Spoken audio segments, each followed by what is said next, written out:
morning. Good morning. I would like to call the Education and Practice Committee meeting to order. At this time, please begin the live stream of this meeting.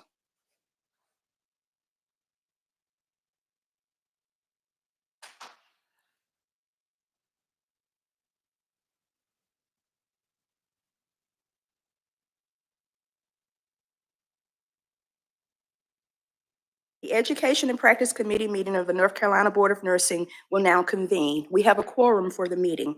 This is an official meeting of the Board of Nursing being conducted in accordance with North Carolina's Open Meetings Law under Article 33C, Chapter 143 of the North Carolina General Statutes. The board recognizes the public's right to attend and observe this meeting. The board's mission, vision, and values drive our work as a board and serve as a reminder to us as we carry out our business. The mission of the board is to protect the public by regulating the practice of nursing. Our vision is exemplary, nursing care for all. In pursuit of our mission and vision, we focus on three core values: equity, where we are committed to fairness and justice; integrity, where we act in good faith in protecting the public; and agility, where we are responsive to emerging healthcare trends. In accordance with the State Ethics Act and the Code of Conduct for members of the North Carolina Board of Nursing, it is the duty of every member to avoid both conflicts of interest and appearances of conflict. Does any member have any known conflict of interest or appearance of conflict with respect to any matters coming before the board today? If so, please identify the conflict or appearance of conflict and refrain from any undue participation in the particular matter involved. Seeing none, I will continue. We welcome all committee members and staff. I will now ask committee members and staff at the table to introduce themselves, and we will start to my far right. Good morning. My name is Meredith Pierce. I'm the Chief Legal Officer for the board. Good morning. I'm Sandra Lewis, RN board member. Good morning. I'm Carmen Shaw, board member.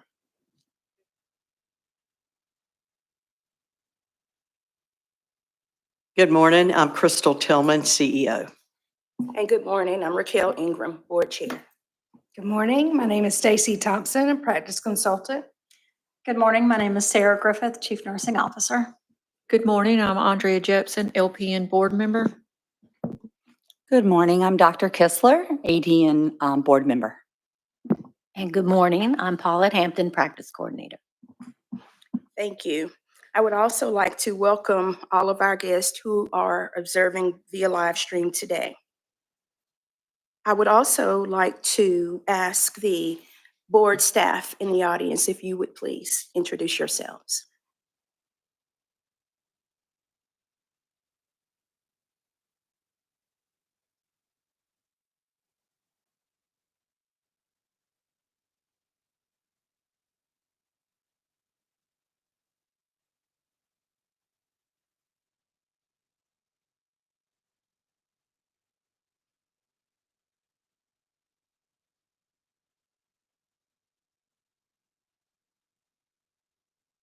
Thank you. Moving to housekeeping, for audience and visitors, please sign in at the desk by the door if you have not already done so, and indicate if you wish to speak during the open comment period, which is scheduled to start at approximately 9:10. This committee conducts its business using both paperless online applications and paper materials, and this is why you may see committee members using iPads and referring to hard copy reference materials during the meeting. I ask that you please turn off all cell phones and digital devices to silent mode and only check devices during breaks. In the event of an emergency, when an alarm is sounded or instructions for evacuation are given, everyone shall immediately exit the building at the nearest exits. And once you are outside the building, a staff member will provide appropriate instructions. Are there any other announcements at this time? Seeing none, we will now move to approval of the minutes from our November 2nd, 2023 meeting. Minutes from the November 2nd, 2023 Education and Practice Committee meeting are provided in the packet. Are there any additions, modifications requested at this time? Seeing none, Do I have a motion regarding approval of the meeting minutes? Thank you. Madam Chair, I move to approve the meeting minutes. Thank you. Dr. Steele has moved to approve the meeting minutes. Do I have a second? Madam Chair, I'll second. Thank you. Andrea Jepson has seconded the motion. I will now call for the vote. All in favor by show of hands. And it is unanimous. Thank you for approving our minutes. Our meeting agenda. The meeting agenda is provided in the meeting packet. Are there any additions or modifications requested at this time? Seeing none, do I have a motion regarding adoption of the meeting agenda? Dr. Kistler, I so move to adopt the agenda. Thank you. Dr. Kistler has moved to adopt the meeting agenda. Is there a second? Okay. Thank you. It has been seconded by Dr. Carmen Shaw. I will now call for a vote. All in favor by show of hands, and the vote is unanimous. Thank you. We are now at the open comment period. It doesn't appear that there are any speakers present. And so the purpose of the open comment period is to provide members of the public an opportunity to share their concerns, offer views, and present questions regarding issues that impact nursing and nursing regulation. At this time, we have no request to speak during open comment period. Therefore, we will move to the next agenda item. The next agenda item is the role of the medication aid. So I will move over to the purpose of the Education and Practice Committee before we get into the specifics of the role of the medication aid. The purpose of the Education and Practice Committee is to support the work of the board to review matters related to education and practice and to make recommendations to the board as charged. Our committee charge in January of 2025, the Board of Nursing approved the charge for the Education and Practice Committee to provide education on the law, review the administrative code or rules, and explore best practices related to the medication aid role that may include recommendations for revisions to the rules to the board. Practice staff have researched and gathered materials and information related to the role of the medication aid for the committee to review to assist with decision-making for this topic. Stacy Thomas will walk the committee through the materials and information in our meeting book. As we walk through the information, we will hear the presentation and summary of salient points and issues. I will now turn the discussion over to Stacy Thomas. Thank you. Thank you, Madam Chair. Good morning, committee members, board staff, and guests. I want to welcome you to the North Carolina Board of Nursing Education and Practice Committee meeting today. So today you're going to hear information related to the medication aid role in response to the current charge. The role of the medication aid can be a little confusing as there is some overlap with other regulatory bodies. So the presentations have been compiled to minimize confusion and facilitate a clear understanding of the current resources and guidance according to the Board of Nursing's jurisdiction related to the role. Committee members, you have access to documents within the meeting book, providing an overview of the information that will be shared. And in addition to the meeting book, there will be slides shared during the presentations to highlight the key points within the information and to provide a visual to the audience for a clear understanding. So with that, we will begin our presentations. Board staff identified the need for education on the law and review of the administrative code or rules pertaining to the role of medication aid. The last review of the medication aid regulations was conducted more than 15 years ago. So healthcare and the delivery of care have greatly changed in the last 15 years. A review of the rules regulating medication aid instruction is needed to determine if they are current, consistent, and conducive to the preparation and availability of instructors and students to provide safe and effective administration of medications now and in the future. General Statute 90-171.56, which is entitled Medication Aid Requirements, provides the Board of Nursing authority to establish standards for faculty and applicant requirements for medication aid training, provide ongoing review and evaluation, and recommend changes for faculty and medication aid training requirements to support safe medication administration and improve client, resident, and patient outcomes. Medication aids work in various settings, and these settings have experienced significant changes in healthcare delivery post-pandemic. The role and training of the medication aid instructors and students warrants a review to promote continued safe and effective medication administration by unlicensed personnel who are working in the role of medication aid. To establish a historical perspective of how we got to where we are today related to the role of the medication aid, staff reviewed board actions, meeting minutes, and reports to collate a timeline of events specific to the role of medication aid. So information will now be provided as context for further discussion specific to the current charge.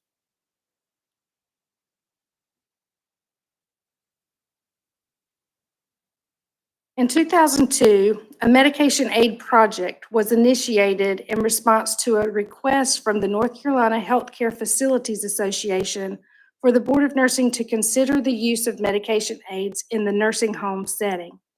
The medication aid project aligned with the Board of Nursing strategic plan at that time, with a target to begin discussions on medication aid training programs and role definition with a diverse stakeholder dialogue group.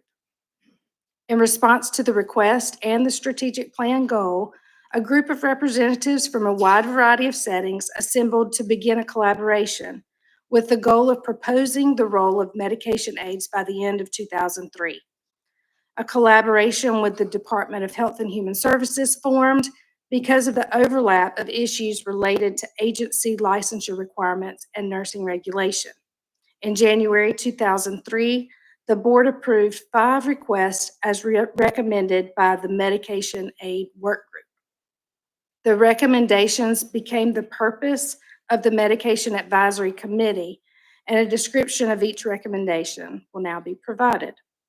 The first recommendation was for the board to develop a position statement related to the interface of the licensed nurse with the medication aid to define the accountability of the licensed nurse in relation to direct patient care responsibilities, as well as oversight of the medication aid within the delegation process and consistent with the continuum of care for clients receiving medications.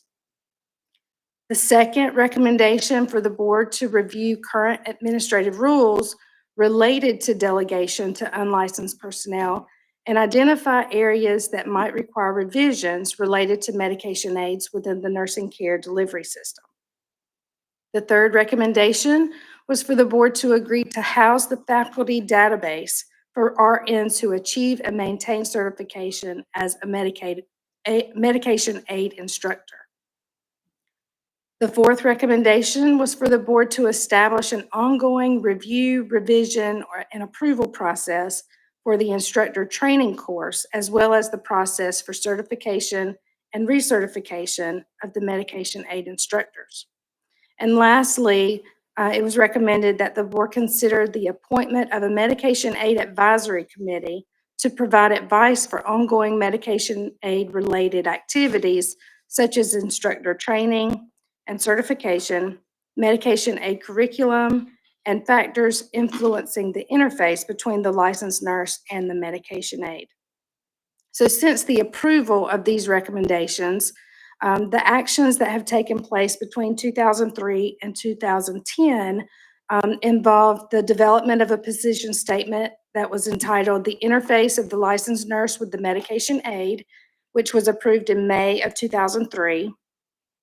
Revisions to 21 NCAC 36.0406, which is medication aid training requirements, were approved and established the prerequisite of high school diploma or GED for medication aid training and listing on the MedAid registry.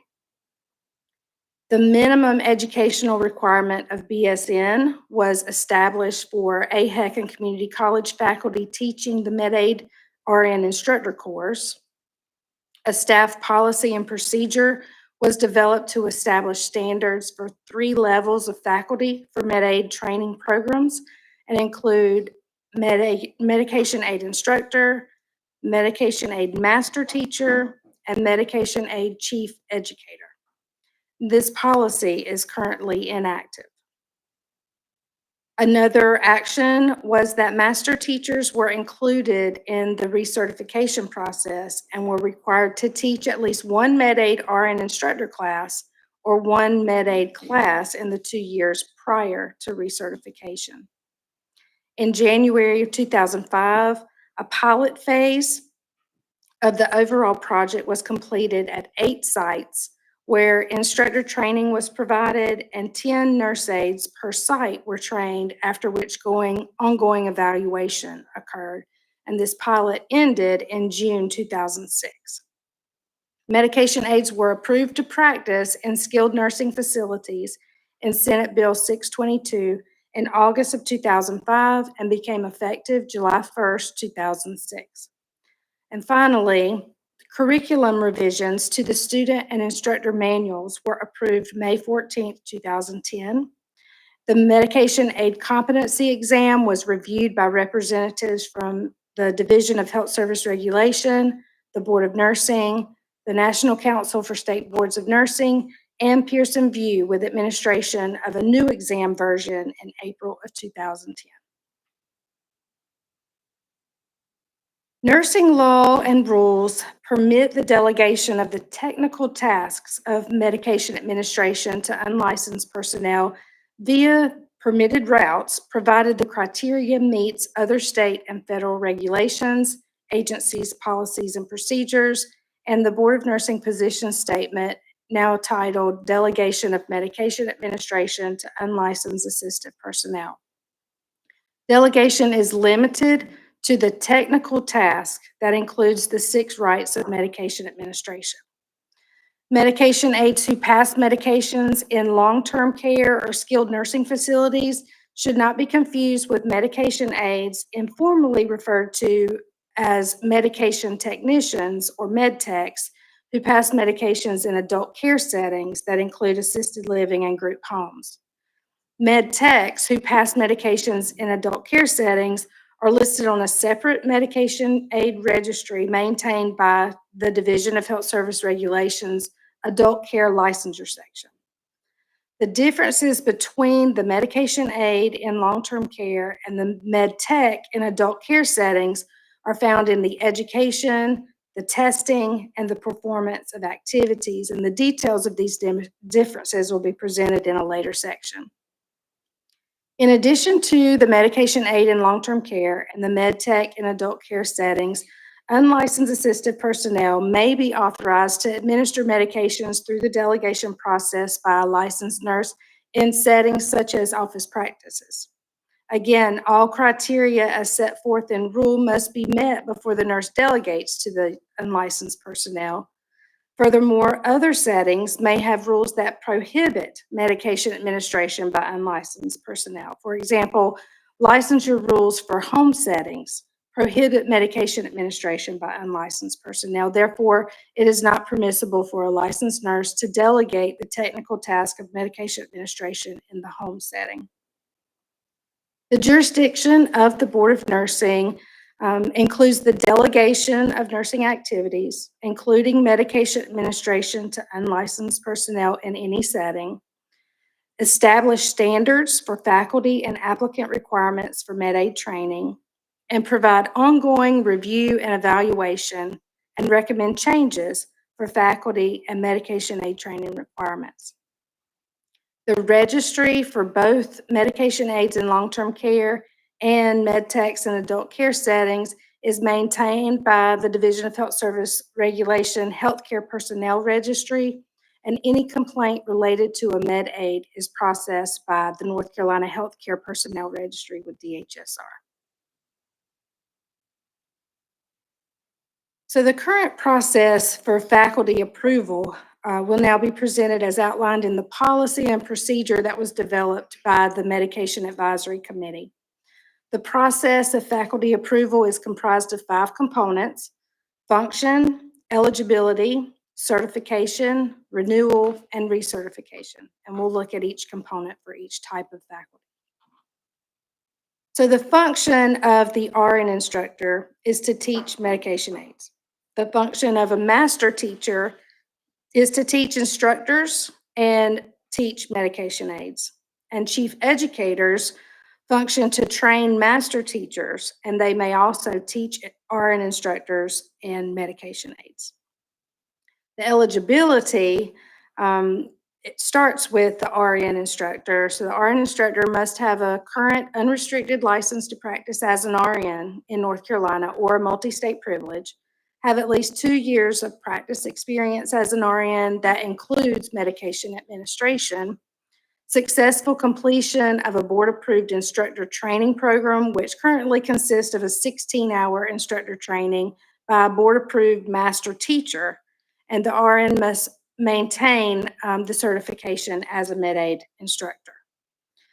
For the master teacher must meet all of those requirements for the RN instructor, in addition to having a minimum education level of BSN, have at least 1 year of full-time experience teaching adults, and have taught a minimum of 1 med-aid class within the previous 2 years. They also must submit a 1-page reflective practice statement related to their role as an instructor, addressing strengths and opportunities for improvement, and complete an 8-hour board-approved course in adult teaching and learning principles. For the chief educator, they must meet the master teacher qualifications, plus they must also meet the faculty qualifications that are consistent with the Education Rule 21 NCAC 36.0318, which is entitled Faculty. They must also submit a curriculum vitae and application and be able to participate as a member of the Medication Aid Advisory Committee. In the area of certification or approval, the process for both RN instructors and master teachers requires successful completion of a 16-hour board-approved instructor training provided by a medication aid master teacher, a Board of Nursing application submitted to the master teacher, and then submit the completed application signed by the master teacher to the Board of Nursing, who then sends a certification letter that includes an instructor identification number to the RN instructor. They must have this instructor identification number prior to teaching a med-aid course, and they must maintain the certification as a med-aid instructor. For the master teacher, the certification process is the same. For renewal, the renewal requirements of both the RN instructor and the master teacher is required every 2 years with the RN license renewal. The RN must have a current unrestricted license to practice or have a multi-state license or privileges. They must have taught at least 1 24-hour medication aid training program within the preceding 2 years and complete a review program that is approved by the board, which currently consists of links on the website of updates that have occurred. And then they also receive a letter from the board for that reapproval. For recertification, there are 2 instances that would require a reapproval instead of a renewal.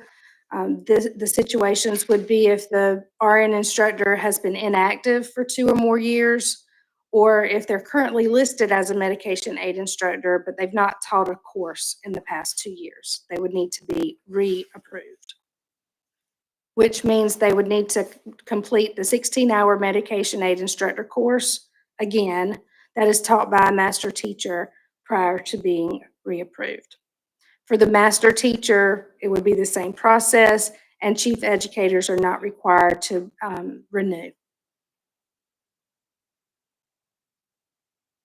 The current medication aid curriculum outline is provided in your meeting book and includes content related to the authorized duties of the medication aid role. That includes the role responsibilities, the legal aspects, and the limitations of the role. Also, the task of medication administration, including charting, packaging, preparing, and administration by approved routes, safety and error prevention, communication with supervising licensed nurses, infection control procedures, the use of the medication administration record, auditing and inventory systems for controlled substances and unused or contaminated medications, and commonly used abbreviations, terminology, and definitions. And resources are provided to facilitate the curriculum through a student manual that was last revised in 2013, an instructor manual, which was revised in 2013, a DVD, which is a 70-minute video that reinforces the content that's provided, a toolbox supply information that was revised in 2017, and a medication administration record.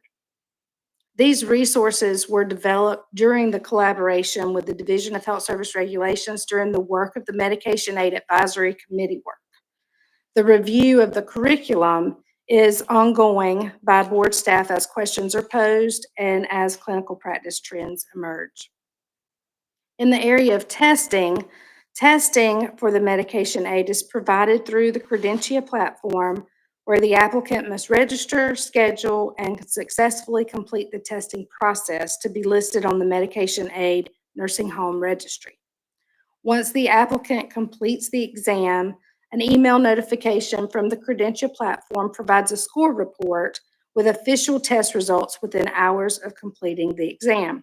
If the applicant fails the exam, a numeric score and diagnostic feedback on how to retake the exam is provided, or related to the major areas of the exam are provided to the applicant, and they're also provided information on how to retake the exam. If an applicant fails the exam 3 times within 2 years of completing the training program, the applicant must successfully complete a state-approved training program again to be eligible to retake the exam.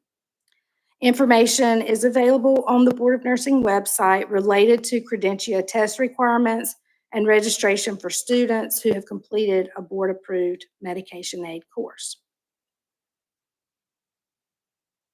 Shown here are some general statistics of the number of medication aids for long-term care on the registry, in addition to the total number of faculty.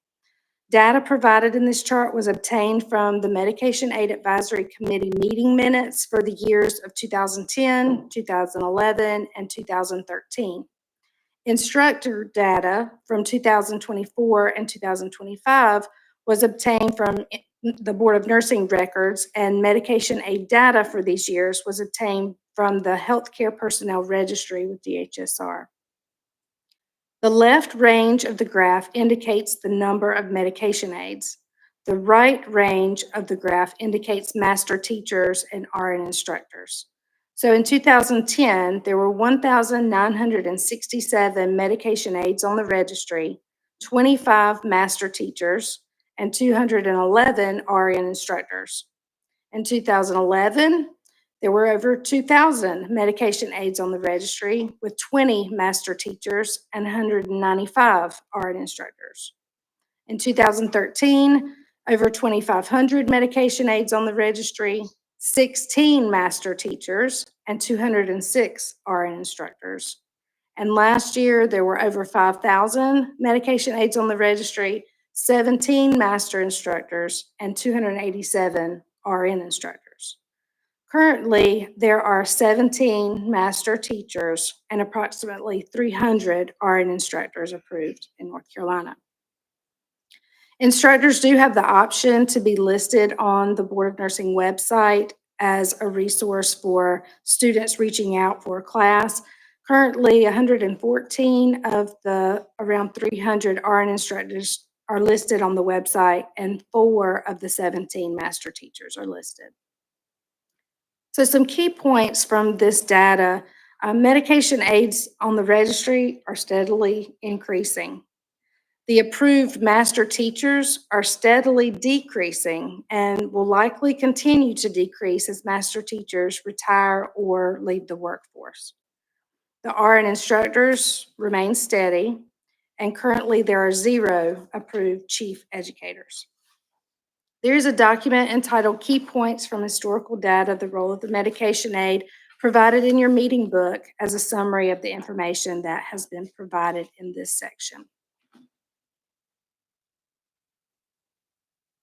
So information provided and committee discussions for today's meeting will focus on the medication aid role in long-term care facilities, the delegation of medication administration by a licensed nurse, the approval of medication aid instructor types, and a comparison of current rules to standards in other states.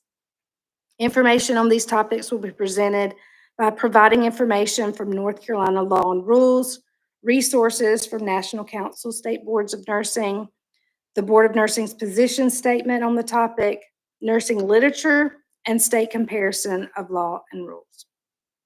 This concludes the background information on the role of medication aid. Thank you, Stacy. That was very thorough. A lot of information. Are there questions for Stacy about this historical data that she has provided? Dr. Steele. So I don't have questions about the specific historic data as much as I have.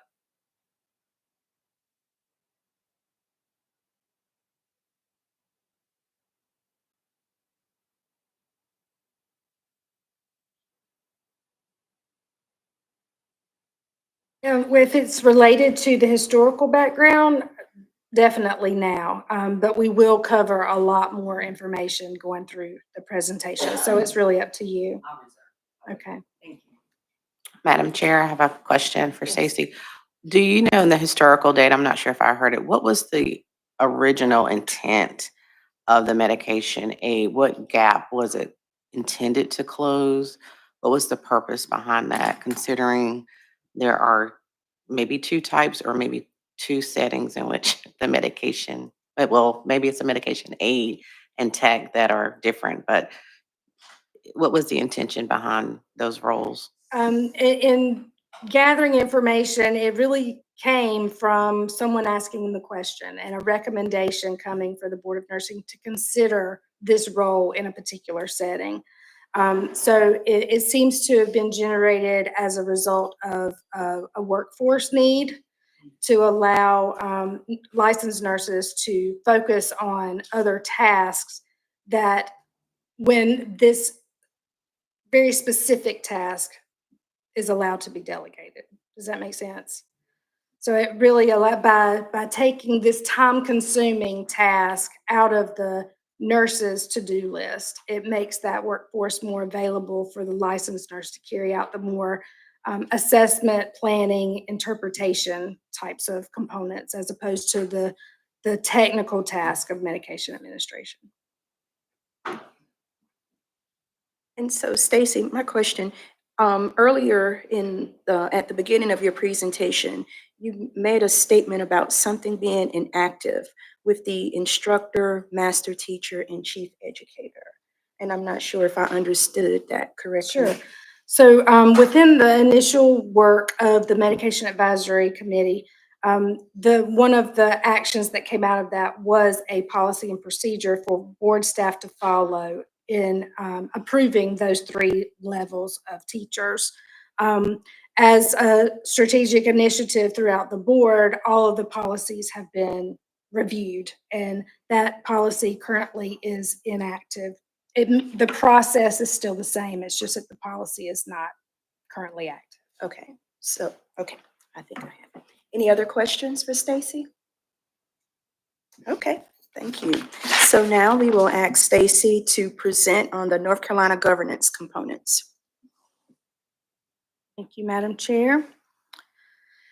So North Carolina General Statutes and Administrative Code establish the requirements and the regulation of the medication aid role in long-term care. General statutes provide the curriculum requirements, training and competency requirements, and registry requirements.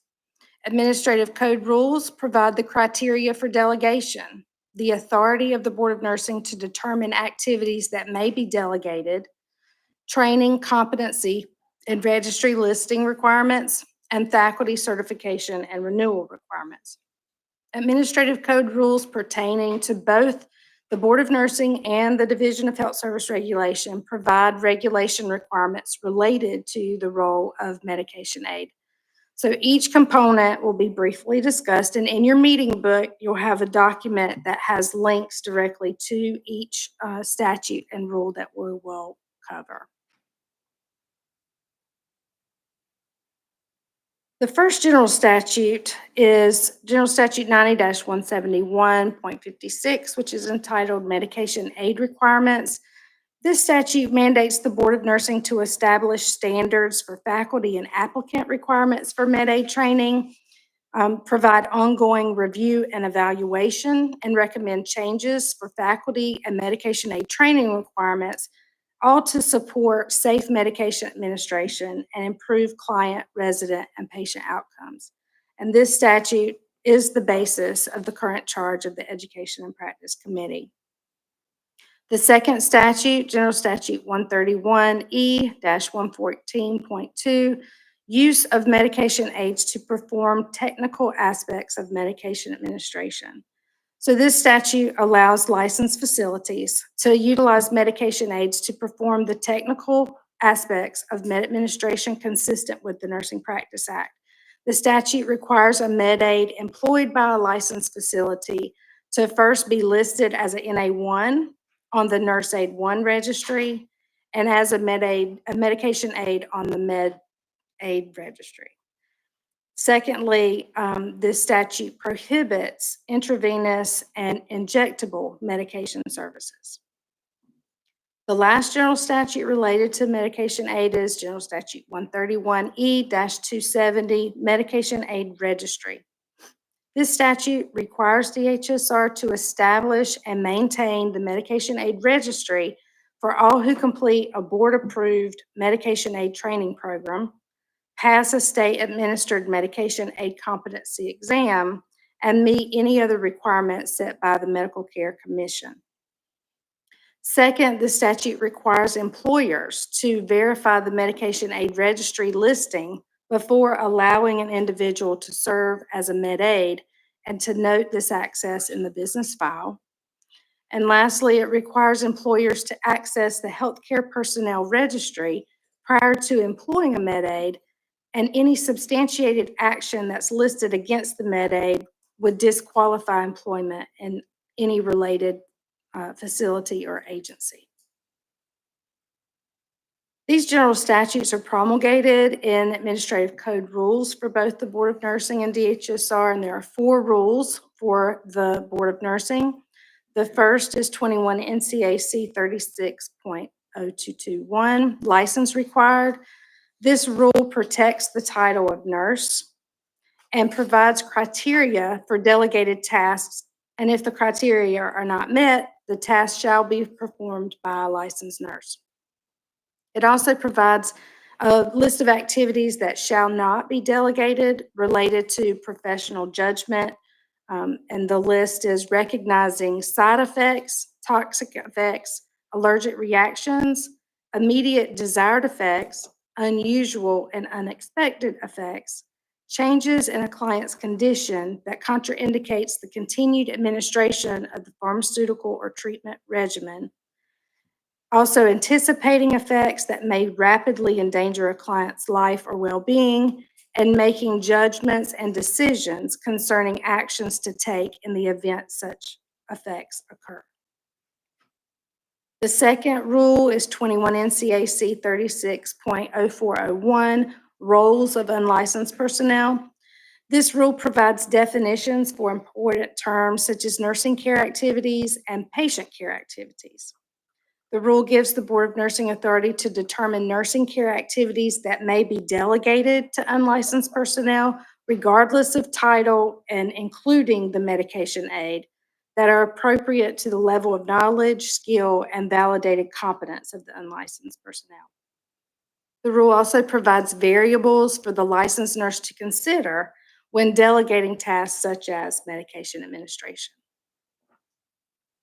The third rule is 21 NCAC 36.0403, qualifications. This rule provides the qualifications for the NA1 and the NA2, and also limits the med aid to performing the technical aspects of medication administration only after the successful completion of a board-approved medication aid program, successful completion of a state-approved competency evaluation program, and listing on the medication aid registry. The last rule is 21 NCAC 36.0406, medication aid training requirements. This rule provides faculty requirements and include holding an active unencumbered license to practice as an RN in North Carolina, 2 years of practice experience as a RN that includes medication administration, successful completion of an instructor training program approved by the board, and maintain board certification as a med-aid instructor. Certification as a med-aid instructor must be renewed every 2 years and requires that the instructor has taught at least one med-aid training program within the preceding 2 years, and the instructor has reviewed program changes approved by the board and posted on the board's website. This rule also requires an applicant to a med-aid training program to have a high school diploma or a high school equivalency. There are 2 administrative code rules for the Department of Health Services regulation that apply to the current charge. The first one is listed there, medication aid competency evaluation.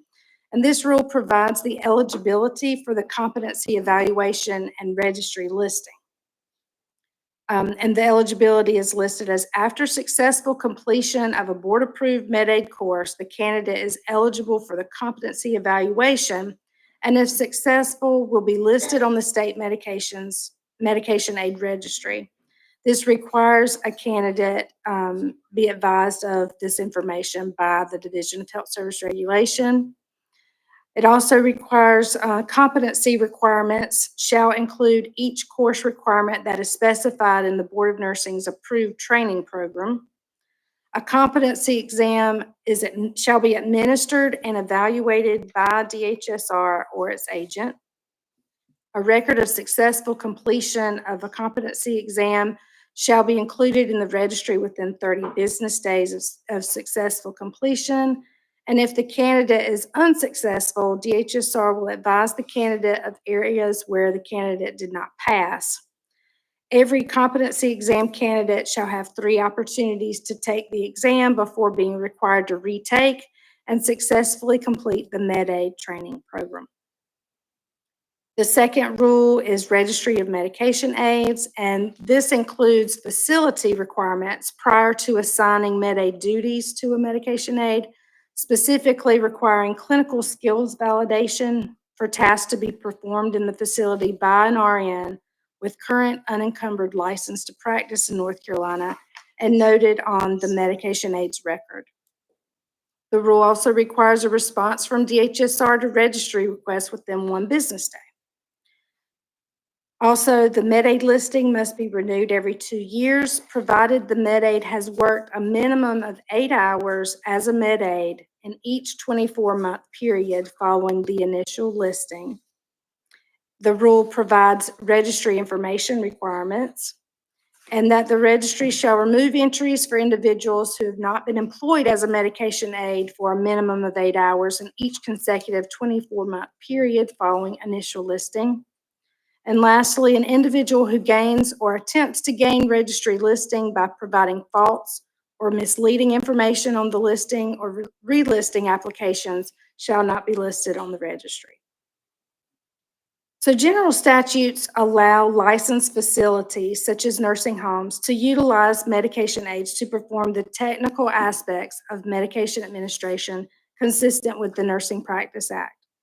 The statutes mandate the establishment of standards for faculty and applicant requirements for med-aid training, provide ongoing review and evaluation, and recommend changes for faculty and medication aid training requirements by the Board of Nursing to support safe medication administration and improve client, resident, and patient outcomes. In addition, statutes establish the responsibilities of both the Board of Nursing and the Division of Health Service Regulation related to the role of medication aid. Administrative code rules promulgate the statutes by providing specific requirements in the areas of delegation, training courses, competency exams, registry, faculty, applicant, and facility requirements.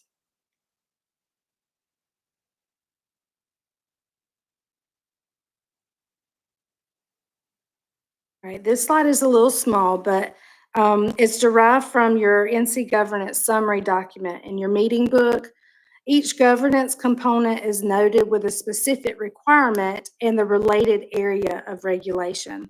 So the table on the slide has been highlighted areas of orange to indicate the areas that are specific to the Board of Nursing's jurisdiction. So these areas include the training course, faculty, the applicant, and delegation.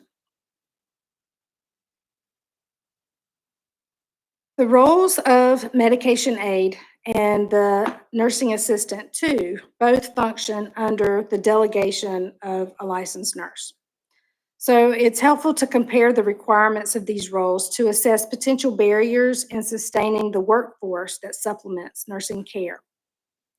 You have a table in your meeting book that's entitled Comparison of Medication Aid and NA2 Rule Requirements, and the table addresses areas of training, qualifications of students, registry, faculty requirements, employment, and renewal, and shows many similarities in rule requirements for each role. The main difference lies in the faculty requirements and are shown on this slide. NA2 instructors are required to have an active, unencumbered license to practice as an RN in North Carolina, at least 2 years direct care experience as an RN, and experience teaching adult learners. Medication aid instructors must also have RN experience that includes medication administration, successfully complete a board-approved instructor training, and maintain board certification as a medication aid instructor. Medication aid instructors are required to renew every 2 years according to rule requirements. No renewal is required for NA2 faculty. The medication aid rule was last amended in 2008 and readopted in 2019, and the NA2 rule was last amended in 2020. With the declining number of master instructors, the requirement of completing a board-approved instructor training and maintaining board certification as a med-aid instructor has the potential of becoming a barrier for future medication aid training. This concludes the information on NC governance components. Thank you, Stacy. Are there any questions for Stacy concerning the North Carolina governance components? Stacy, will you speak to, you mentioned recently the barrier that the, yeah, will you speak to that? Yeah, so this slide just compares, something that is similar but not the same, right? So the medication aid is specific to being delegated the technical task of medication administration. The NA2 has a list of advanced skills that are a part of the initial training. But both function under the delegation process from a licensed nurse. So for the NA2, the experience meets the requirements to function as an NA2 instructor, but the medication aid has an additional requirement to complete a board-approved training program. That is that 16-hour education that the med-aid instructor must also complete in addition to having the experience requirements. So that portion, with a decrease in the number of master teachers, could potentially cause a barrier. Thank you. And is there a question? Oh, if I could ask about the chief education, yeah, and so we don't have any? That's correct. And do we know like why or? The eligibility of those chief educators was, it seems to be the purpose was to constitute, they made up the advisory committee. So as that work finished, there became that category decreased in number. Gotcha. Any other questions for Stacy? I have questions, but I think it's better served at the end. Okay. Thank you, Dr. Steele. All right, well, we will now ask Stacy to present on the National Council resources. We are working to get printed copies of the statutes and the rules for everyone's reference. But you also have them in the links in your meeting book. And we'll have those at break.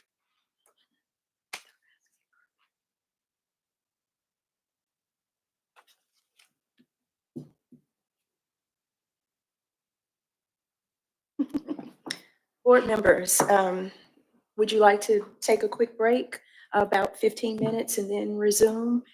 And so board members, committee, we will now take a 15-minute break. And we will come back and Stacy will resume presenting with NCSBN resources. Thank you.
Our meeting will now resume. We will now ask Stacy Thomas to present the NCSBN resources. Thank you. Thank you, Madam Chair. So we've gotten through the, kind of like the definitions and the governance part. Now we'll start the portion where we compare what we've just talked about to other standards in other states, okay? So the National Council of State Boards of Nursing, NCSBN, empowers and supports nursing regulators in their mandate to protect the public. So as a leader in regulatory excellence worldwide, NCSBN is the vehicle through which boards of nursing and other nursing regulatory bodies act and counsel together on matters of common interest. Resources provided by NCSBN related to the role of medication aid will now be presented for your review. All NCSBN resources presented related to the role of medication aid are provided in the resource section in Onboard for the Education and Practice Committee so that you can access those for this meeting and in the future if you need to. So the first resource is the Model Act and Rules. As stated on the National Council's website, the Model Act and Rules provide an evidence-based framework of nursing statutes and regulations for nursing regulatory bodies to utilize during policy and advocacy discussions. The current Model Act and Rules were updated by an NCSBN committee under a charge to perform ongoing review, revision, and development of Model Act and Rules to reflect the current regulatory environment and to remove any other language that does not support public safety. This work began in 2018 and was approved by the Delegate Assembly in 2021. The NCSBN Model Nursing Practice Act and Model Nursing Rules delineate guidelines for faculty qualifications for Nurse Aid 1, Nurse Aid 2, and Medication Aid courses using a two-level structure of program coordinators and program instructors. Program coordinators of education, training, and competency evaluation programs for NA1, NA2, and Medication Aid are required to hold a current unencumbered RN license in the state, have at least 2 years of full-time experience as an RN in a healthcare agency or nursing education program, and have at least 2 years of experience relevant to the areas of responsibility. Program instructors of education, training, and competency evaluation programs for NA1, NA2, and Medication Aid instructors must hold a current unencumbered RN license in the state, have a minimum of 2 years practice experience in a healthcare facility, have at least 1 year clinical experience relevant to the areas of responsibility, provide documented evidence of preparation for teaching adults, and have completed periodic training updates. The Model Act and Rules also provide definitions of important terms. Nursing assistive personnel is defined as any personnel trained to function in a supportive role, regardless of title, to whom a nursing responsibility may be delegated. This includes, but is not limited to, nursing assistants, patient care technicians, medical assistants, certified medication aides, and home health aides. A delegatee is defined as one who is delegated a nursing responsibility by either an APRN, an RN, or an LPN, where State Nursing Practice Act allows, is competent to perform it, and verbally accepts the responsibility. A delegatee may be an RN, an LPN, or nursing assistive personnel. Other resources are listed on this slide. The first on the list is the first National Survey of Medication Aids, which was published in 2011. A survey was developed with the goal of providing insights into the medication aid education, training, supervision, and work role from the medication aid perspective. Results were intended to inform regulators in developing and implementing safe and effective medication aid programs.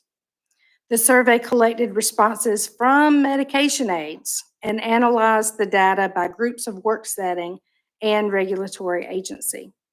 Some of the topics that were explored in the survey include the demographics in the work setting, training and education, supervision, communication, authorized duties, and medication administration.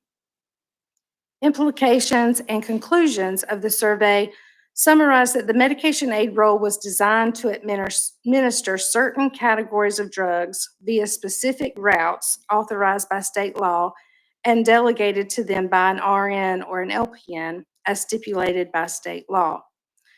Studies indicate that medication aids can perform these responsibilities safely if free from distractions and other responsibilities. The data from the current study implies that a disparity exists between regulation and practice in many nursing homes, long-term care, and other institutions.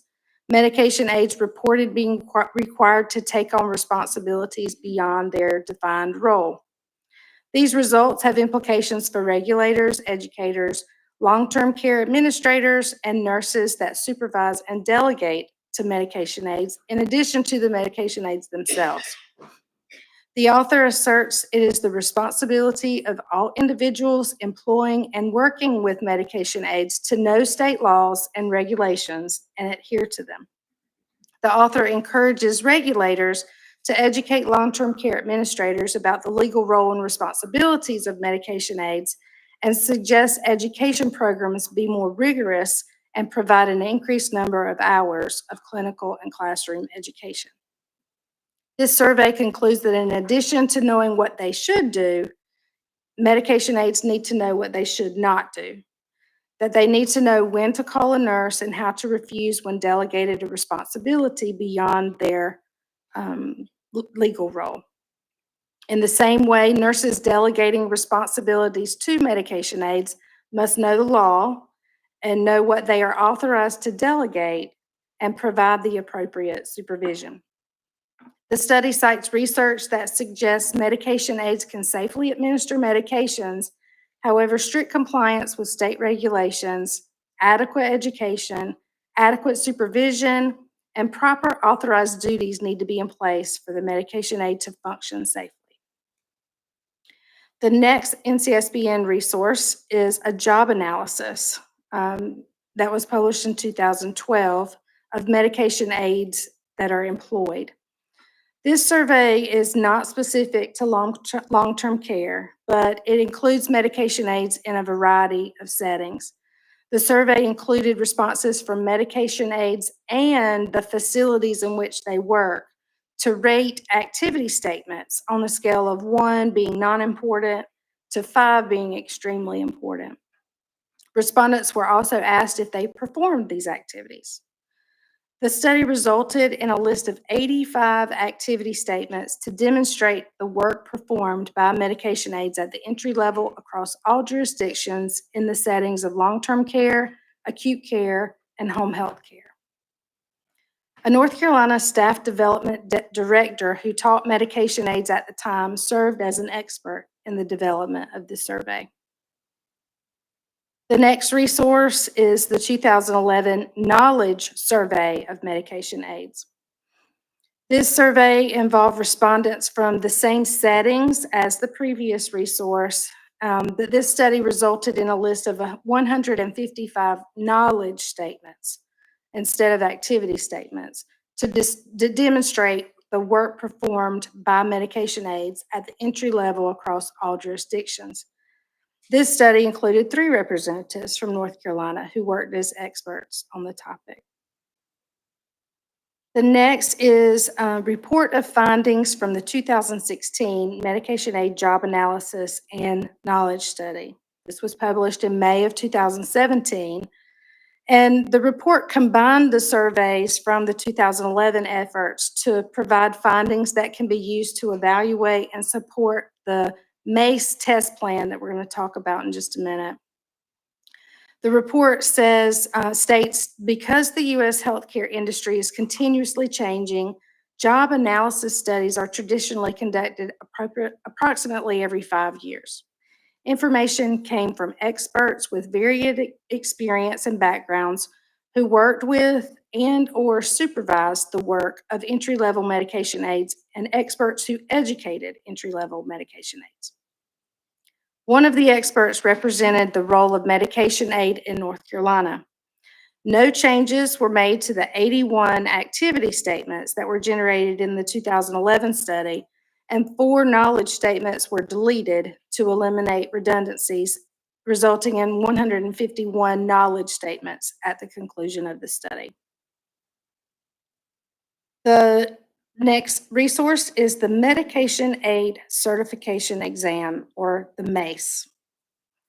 NCSBN's website provides information on the Medication Aid Certification Exam. The MACE is a national medication aid certification exam that's typically administered to nurse aides who choose to receive additional training to become certified medication aides, specifically for entry-level medication aides with 0 to 12 months of experience, direct care experience after receiving the certification.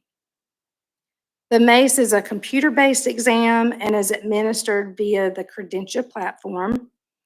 Once certified, these medication aides serve an important role in hospitals and long-term care facilities by helping distribute medications and monitoring for adverse reactions. The development of the MACE certification exam requires voluntary participation of nurse educators, supervisors, and managers who work with or teach certified entry-level nurse aides, nursing assistants, and certified medication aides.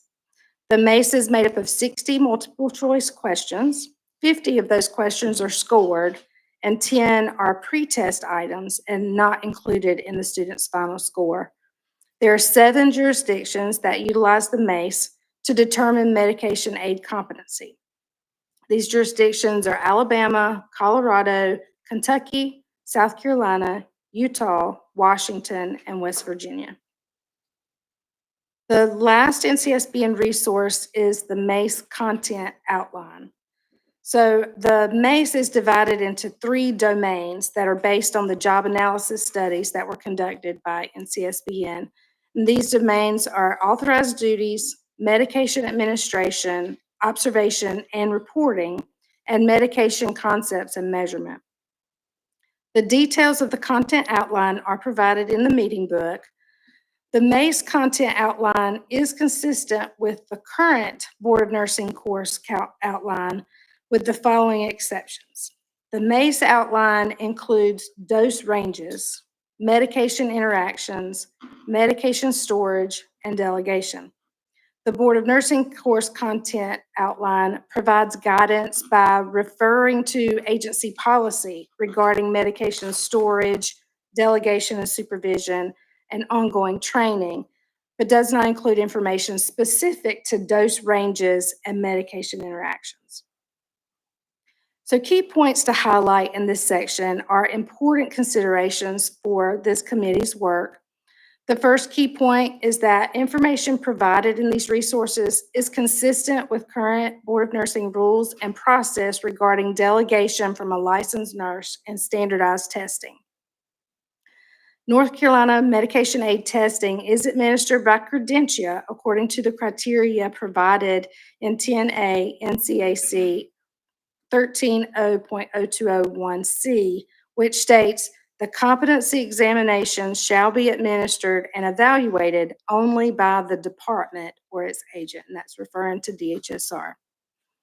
The second key point is the NCSBN Model Act and rules delineate 2 categories of med-aid instructors, including coordinators and instructors. The requirements for these roles are consistent with North Carolina instructor requirements. However, North Carolina requires med-aid instructors to complete a board-approved training course and incorporates a 3rd category of chief educator. Current process also restricts master teachers by requiring a minimum education level of BSN and completing a board-approved course in adult teaching and learning principles. A document entitled Key Points NCSBN Resources is provided in the meeting book as a summary of the resources provided by National Council on the role of medication aid. This concludes the information on NCSBN resources. Thank you, Stacy. Are there questions for Stacy regarding the NCSBN information resources? So Stacy, I do have a question. You mentioned hospitals, and so are med aids actually working in hospitals? So that was specifically stated in that resource from National Council. There are other laws that apply to acute care that do not allow medication administration by unlicensed personnel. Okay. And when I was looking at the NCSBN, the coordinator versus the instructor, the piece, the evidence of preparation for teaching adults, do you have an example of what that would be?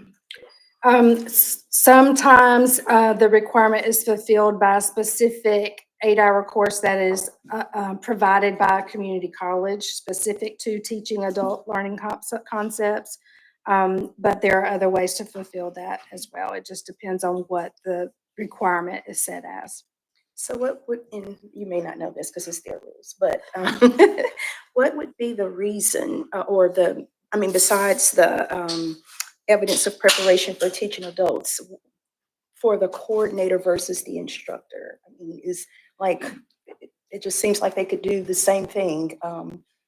I don't see the advantage, and I don't know if you know. Right. I do not know the answer, but I could certainly look more into it with NCSBN. It's just interesting. Yeah. Okay. Yeah, I want to piggyback off the hospital question. So when you said that there are rules or laws in place that prohibit that, um, is that just specific to the RN delegating the medication administration? Because in hospitals, there are UAPs or unlicensed assistant personnel, such as paramedics, such as cardiovascular technicians, and other CMAs, but that's in the ambulatory space, that are also administering medications. So when we talk about medication aids and their administration of medications, is that just specific to what nursing can delegate? Because there are other UAPs that are doing that in hospitals. So it Just want to comes clarify. down, yeah. So it comes down to the med aid role is specific to either long-term care or adult care settings. But there is that other avenue of delegation of medication administration in practice settings, such as an office practice. In acute care specifically, it's going to come down to other laws and accreditation requirements that are applicable to the acute care setting specifically. And those I can't speak to directly, but it also comes down to who is delegating. And our jurisdiction is specific to the licensed nurse delegating. I don't know if that completely answers your question, but there are other laws and rules that apply that are not that are specific to acute care and not generalized to nursing. Yeah, I think I tracked you, but in addition to I would add, I think these are the complexities that we see in today's healthcare systems. We have medication aids, and then we have other UAPs that are administering medication. So I think as we continue to evolve this process and make it whatever it is for the next generation, to consider those complexities, because our healthcare leaders are trying to really navigate through those complexities to really help, fill the gaps, and do it in a meaningful way, value added way, and a safe way. So Right. thank you. Thank you, Dr. Shaw. Any additional questions? Right, seeing none, we will now ask Stacy to present on the medication aid position statement. Thank you, Madam Chair. The current position statement is entitled Medication Aid Education and Role in Long-Term Care or Skilled Nursing Facilities versus Adult Care Settings. This position statement originated from the initial work of the Medication Aid Advisory Committee and has undergone multiple revisions, with the last revision being in 2019. A copy of the position statement is included in your meeting book and brings together information from nursing law, rules, and the Division of Health Service Regulation requirements to differentiate between the med aid in long-term care and the med tech in adult care settings. Long-term care settings include nursing homes and skilled nursing facilities. Adult care settings include assisted living facilities and group homes. The position statement addresses the licensed nurse's responsibility in delegating medication administration, indicates activities that may not be delegated to medication aides, and using a table for comparison, the medication aide's role for training both long-term care and adult care settings. Listing requirements and employer responsibilities for each role are also addressed before providing contact information for the different entities. In addition to this information, a table is provided to list approved medication aid activities for each type and includes the routes of medication administration that are allowed in each setting after appropriate education, training, and competency. Additional information is provided at the bottom on select activities that may require additional training before being delegated, such as medication administration via a gastrostomy tube. This information is specific to tasks that are not part of the basic medication training curriculum. Finally, the position statement provides a continuum of care flowchart of medication administration, emphasizing the role of the medication aid being limited to the technical task of administration. Using the law and rules, the current position statement is a comprehensive guide to clarifying the medication aid role and requirements in different practice settings. This concludes the information related to the current Board of Nursing position statement. Thank you, Stacy. Are there questions for Stacy? Yeah, maybe a clarification point, because I think I get myself confused. So the Board of Nursing, we regulate the medication aid. So what is the jurisdiction between the DHSR? Am I saying that right? I should know that. You said it right. DHSR and the North Carolina Board of Nursing. What is the jurisdiction in regards to the medication aid? Like I understand it from a nurse aid one, the DHSR does the nurse aid one, and then North Carolina Board of Nursing kind of regulates the nurse aid two. How is that I think I'm getting myself confused. No, it's a valid Sorry. question. It's a valid question. So this slide shows the different components of the medication aid. So we have the training course, the competency exam, the registry, faculty requirements, the applicant, the facility, and then delegation. All right. So the areas in green, the competency exam, the registry, and the facility requirements, that's the DHSR's jurisdiction. Okay, so the Board of Nursing has jurisdiction over the training of the medication aid, what the training looks like, also what the faculty requirements are, what the requirements for the actual applicant to the med aid course would be, and then the process of delegation that comes from the licensed nurse. So that kind of shows you which goes where.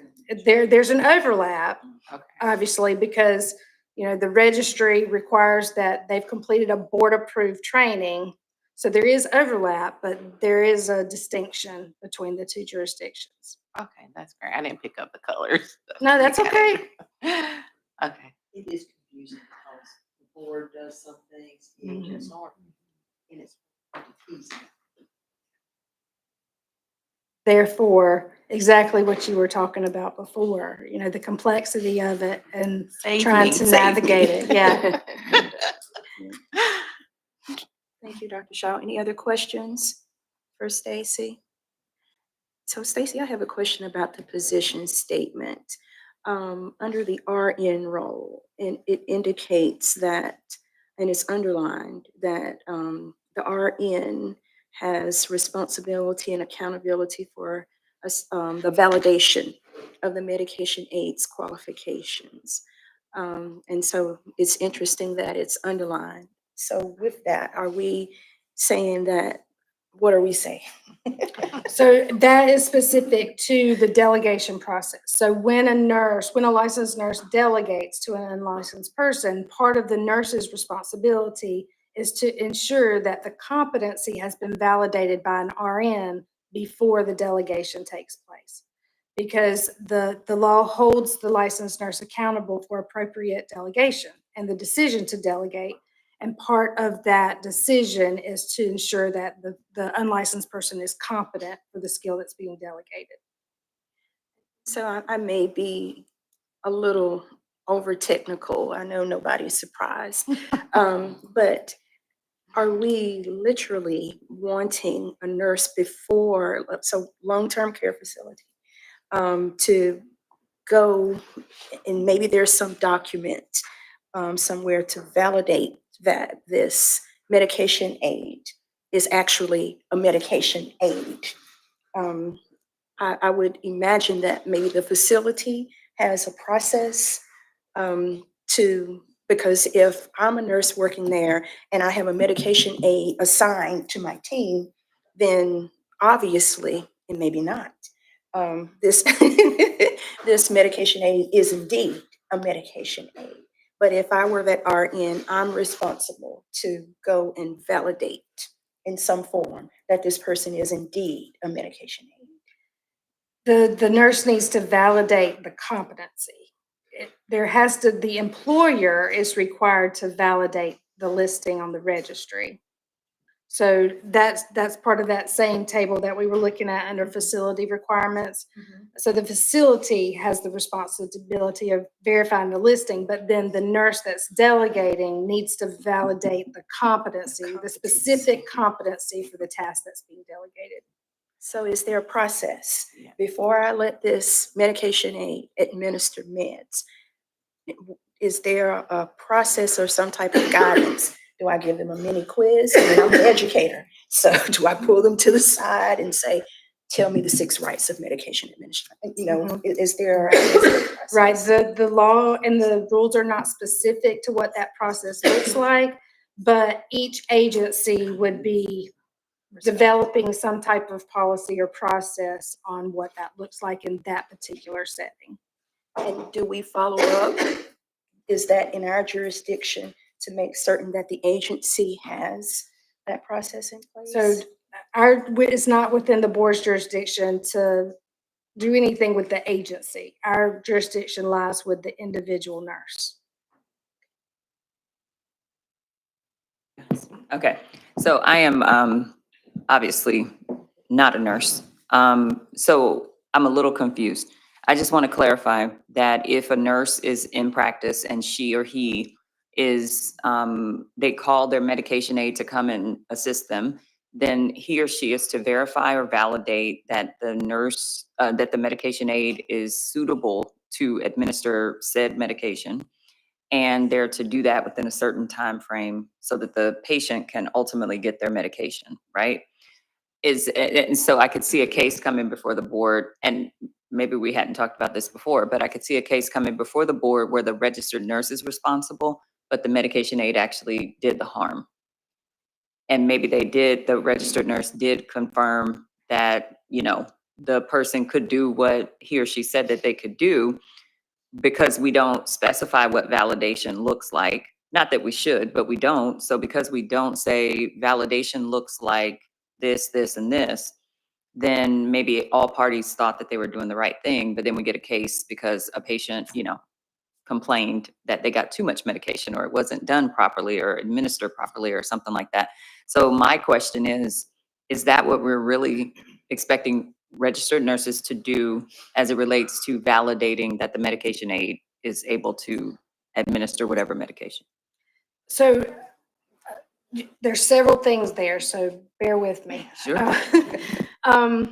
So first of all, there should be a process, and most times there is a process of onboarding with competencies in that there is a certain education that is provided upon hire with the validation of competencies that's specific to the job description, and that information made available to the team that will be delegating. So it may look something like that. That is not what the rules require. I'm just giving you an example of what it could look like. And then if the registered nurse or the LPN has access to that record showing that this person is competent, the med aid has responsibilities in that process as well. So the nurse is responsible for the decision to delegate, making sure it's appropriate, making sure that there's competencies for it, making sure agency policy allows it. But then the nurse is responsible to follow up, because the only thing that's being delegated is the technical task of administration. So that's not assessing the need or determining the need to not give, or the evaluation that needs to come after that administration. The nurse still has to be involved in that. So the nurse is responsible for those aspects of delegation, but the medication aide is responsible to perform the task as delegated and according to agency policy. So the nurse is not going to be held accountable for the med aide doing something wrong or not doing something, as long as the nurse has, taken the due diligence to ensure that it's an appropriate decision to delegate. So each has their own accountability in that process. Stacy, I promise not to stay here too long, but with that, that accountability piece, there aren't any specifics that I'm aware of. And so with that, I put myself in this role, and whatever the agency's policy is, I'm hoping, and those of you who are live streaming, I'm hoping that there is something in place to protect the licensee, the RN, who's responsible for validating. And then I have a question about the LPN. And so we know that we have a lot of LPNs working in long-term care. And the LPN is accountable, but does not have uh, a role in the validation. And then we don't have always have a lot of RNs in long-term care. So I just, you know where I'm going. I do. Okay. And it goes back to what that process is for onboarding, and how that documentation is shared with the rest of the team that'll be participating in that process. So it would be the responsibility of the LPN to ensure that an RN has validated the competency of the medication aid as part of the decision to delegate appropriately. I'm just really hoping that these processes are there. And a lot of what we're talking about, there is another position statement that is specific to delegation. And it takes you through the algorithm of the decision to delegate and gives criteria that have to be met every single time that a task is delegated. So the two kind of function together in that we have to separate out that technical task of medication administration, knowing that it's within that umbrella of delegation. And I just want to maybe comment that when we're talking about this validation or delegation of the medication task and the validation by the RN, this is nothing different than a nurse delegating any other task, right? So we're still adhering to the same delegation process and validation for anything else. The medication aid is not something separate. It's just still the same process, It's correct? still the same process. It's just a very specific training for a specific setting. Right, okay. Just as a follow-up, so you're saying when the person is hired, an RN would validate them if they were going to be doing administration of medication. You wouldn't have to recheck them every time. If you're the nurse on duty, it would be like, for instance, in my company, where they're color coded. So I know if they've done that, they are been checked off. So that would be considered appropriate? Yes, that is one way that could be communicated. Again, that's not what the rule requires, but it's just an example of how that could be operationalized within the particular agency. Yes. Yes. Stacy, you can verify nursing license through the nurses or from the North Carolina Board of Nursing. Can you verify med tech through DHSR? There is on the website to do such. My last comment is I just looked at the, well, not just, but in looking at the approved medication aid activities, I'm just amazed. Again, I'm an educator. I think about pharmacology and nursing students. And, you know, it tends to be one of the more difficult courses. And we have med aides who, in the adult care setting, where there may not be an RN or an LPN, and they can administer insulin. And I'm just, it's just a comment. I just have to. And keep in mind that those adult care settings, that is not a health care setting. That is a, you know, a general care setting where health needs are incidental, so to speak. So it's a different level of care. But when I learned about that caught my eye too. But and you really have to put it into context about what types of patients or clients are in those two different settings. Yeah. Which makes it worse for me, Stacy. Okay. Because in a healthcare setting, several nurses or licensed personnel are there and could recognize the symptoms, you know, if someone had more insulin than needed, or maybe not enough. But then we have this other setting where they may or they may not, because they don't have it often. I'm done. Thank That's okay. you. That's okay. And remember that our, the Board of Nursing's jurisdiction lies in that long-term care setting. Yes. Yes. Maybe I would be more comfortable there because nurses are there, our LPNs are Right. there, and our RNs are there. So, any other questions for Stacy? Okay. All right. Thank you. We will now ask Stacy to present the literature review. All right.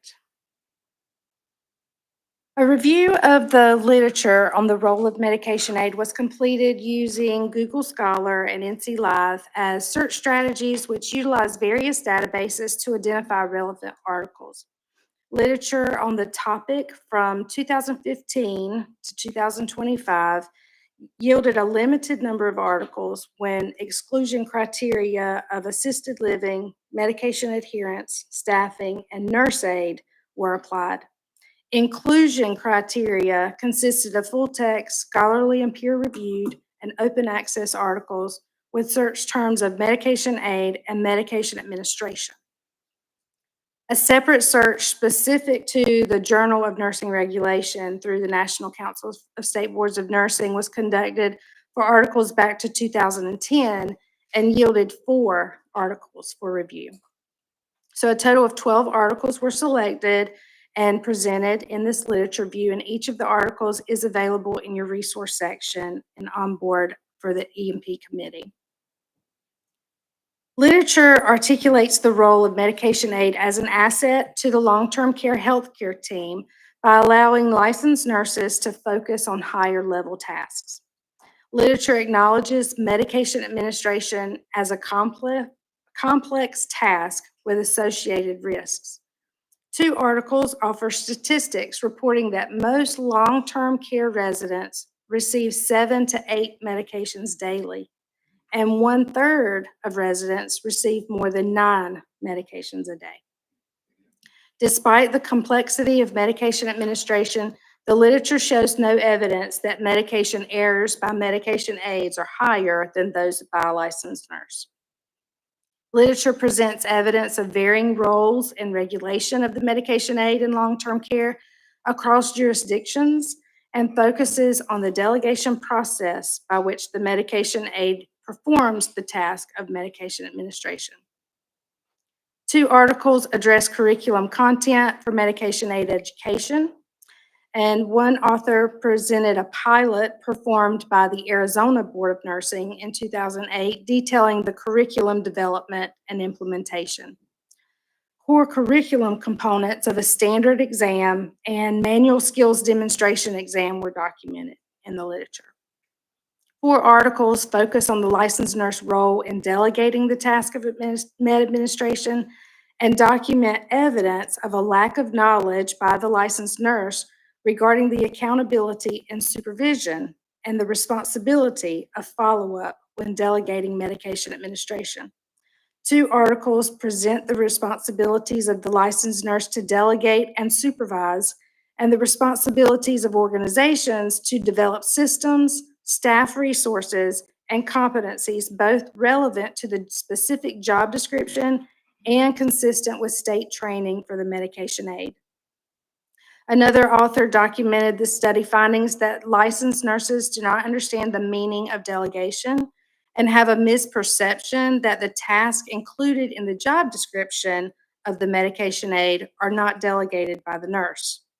The study posits this as a significant contributor to the lack of supervision documented across the studies. Current literature is limited in addressing the effectiveness of delegation from a licensed nurse to a medication aid related to supervision and patient outcomes, in addition to addressing factors that influence the delegation process and impact service delivery and patient care. No literature was identified providing information on instructor requirements or credentials. Future research opportunities include exploring delegation and supervision by the licensed nurse to determine the impact on patient outcomes and how organizations contribute to the decision of delegation by the licensed nurse.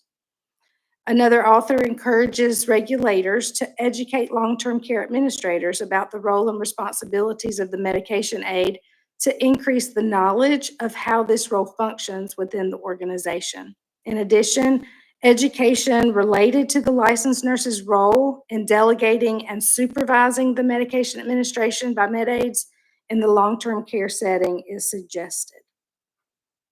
This concludes the information on the literature review. Okay, Stacy, so with the literature being limited, if we can, if it's possible, with the limited amount of literature, can we just touch a little bit on this misunderstanding, this misperception of task associated with delegation for the medication aid? So the literature, again, focuses on the delegation, just as you guys trended to in our discussion just a minute ago. And so the importance of the licensed nurse understanding the legal responsibility in the delegation process and citing that there seems to be a trend of nurses misperceiving that if it's in the med aid's job description and they're hired as a med aid, that I don't have to supervise that because it's their job description. So that's kind of what the literature, and so by having that misperception could contribute to the lack of follow-up or the lack of supervision. But still the same, there's no literature that documents that med errors by med aids are any higher than those licensed nurses. So it's good to know that our med aids are on point. That's good information. It's concerning still about this delegation piece for the nurses. And so it sounds like we need to do some education, some overall education, period. But any other questions? And I will say, we do offer a presentation specific to delegation, and we provide that information on a regular basis. However, it is not traditionally in the long-term care setting specifically.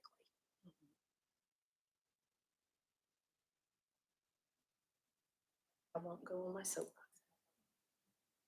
Okay. Yeah, I'll make a comment. I mean, I see these issues all the time. I mean, you know, I think some of it is incumbent upon the organization to really, continue to ensure that the nurses understand delegation and what their responsibilities are at the front line. Um, and I see it in different places. Everybody's not the same. And I think I think it's a partnership, right? It's the nurse understanding that they're licensed in North Carolina or they're licensed to practice as a registered nurse.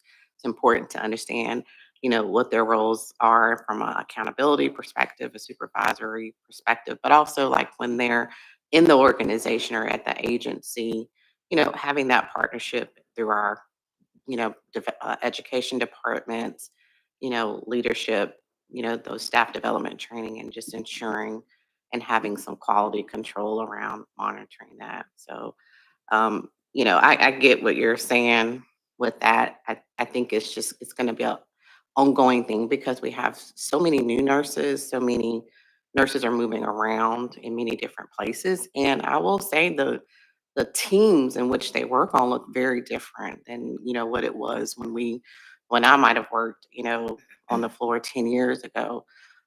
So I think it's going to be incumbent from a regulatory body, agency body to ensure, and the nurse, licensed nurse, to ensure and understand the process of delegation and their different perspectives.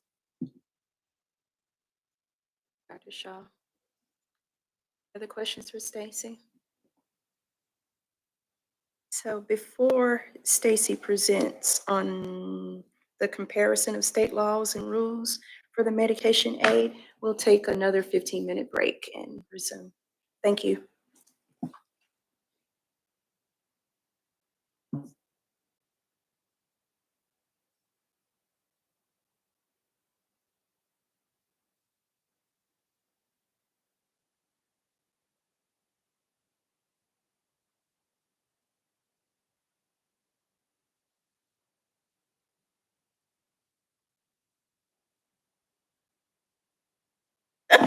Thank you, Dr. Steele. That is fine with me. So we will not take a 15-minute break right now. We will ask Stacy to present on the comparison of state laws and rules for medication aid. If we could just have 1 minute to make certain that we are still live streaming. Okay, Stacy. Okay. Preparing information for this section of comparison of state laws and rules became quite an arduous task that resulted in significant disparities between the states. 36 states were reviewed for rules specific to medication aid in the long-term care and skilled nursing facility practice setting, with a focus on instructor requirements. The following points provide a generalized summary of the review.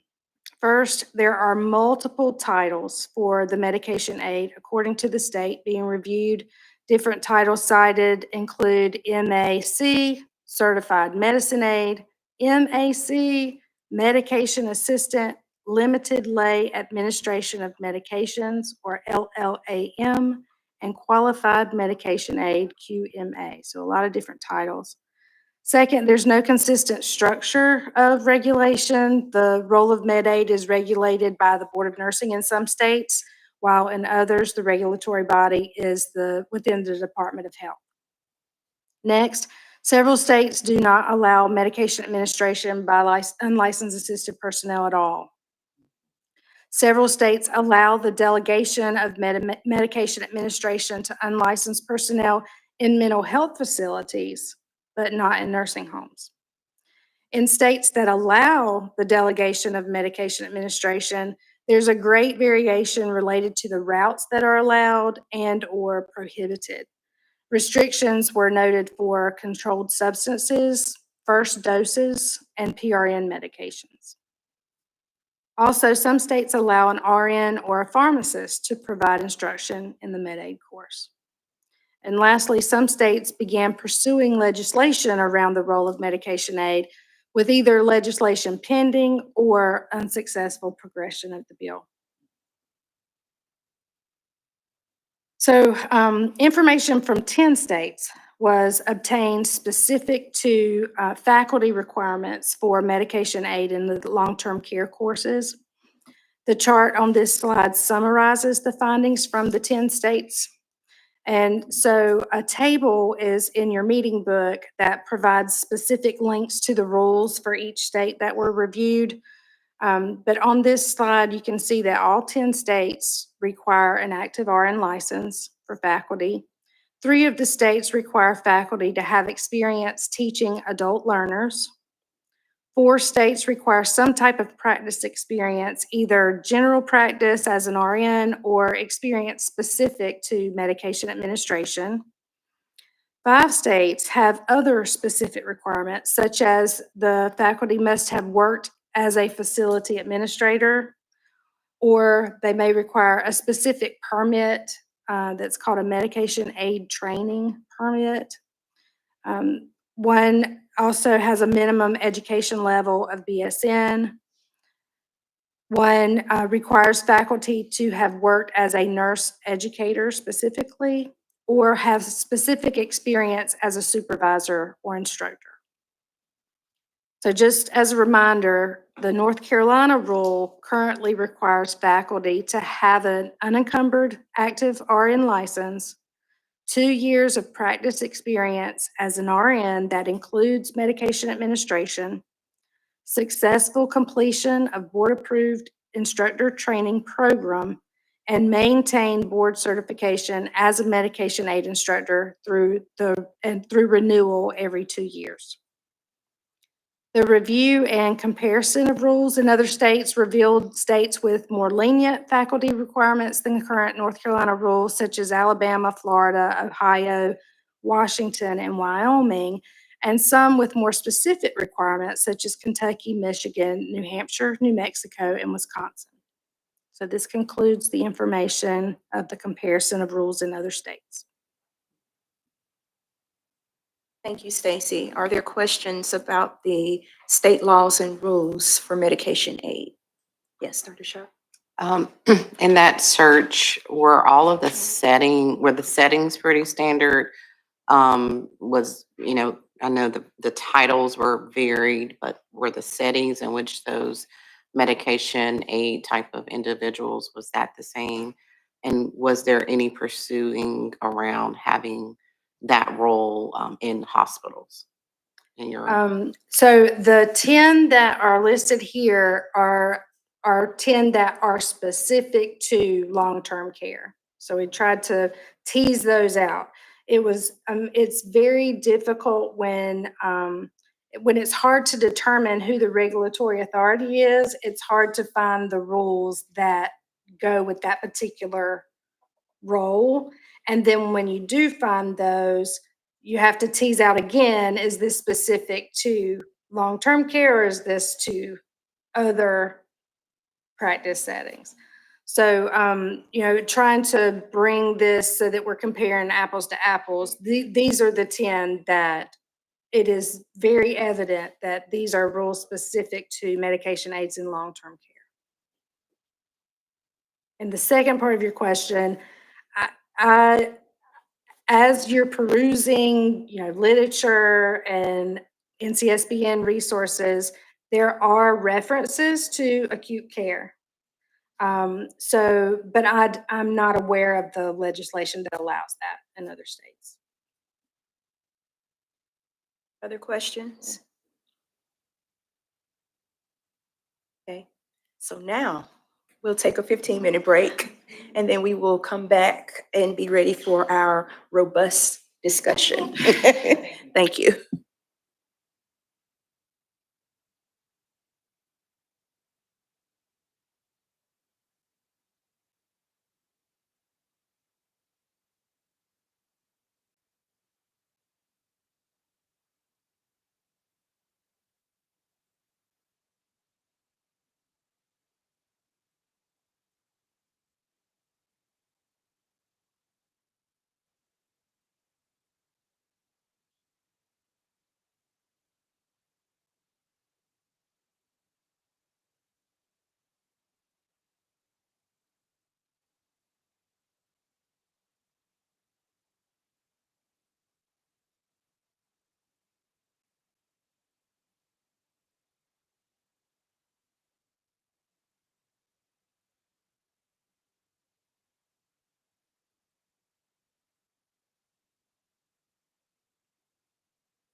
Meeting will now resume.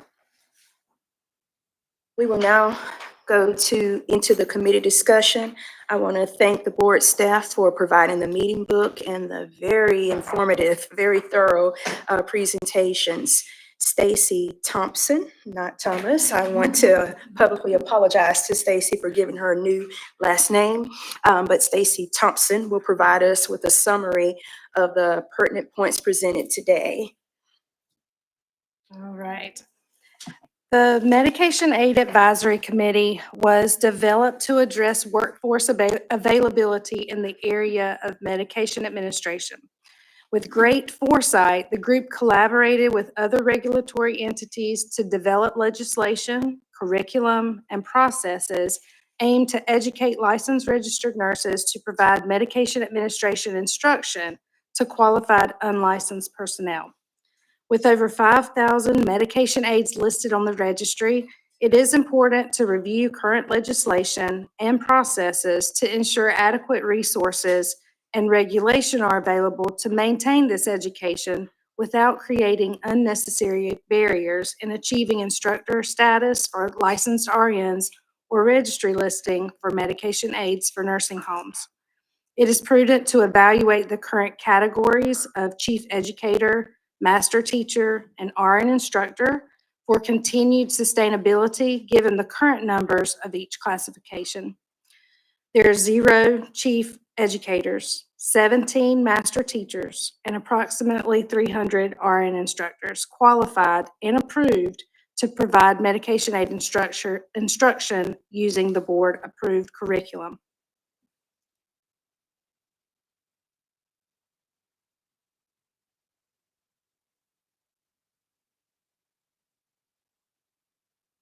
Hmm.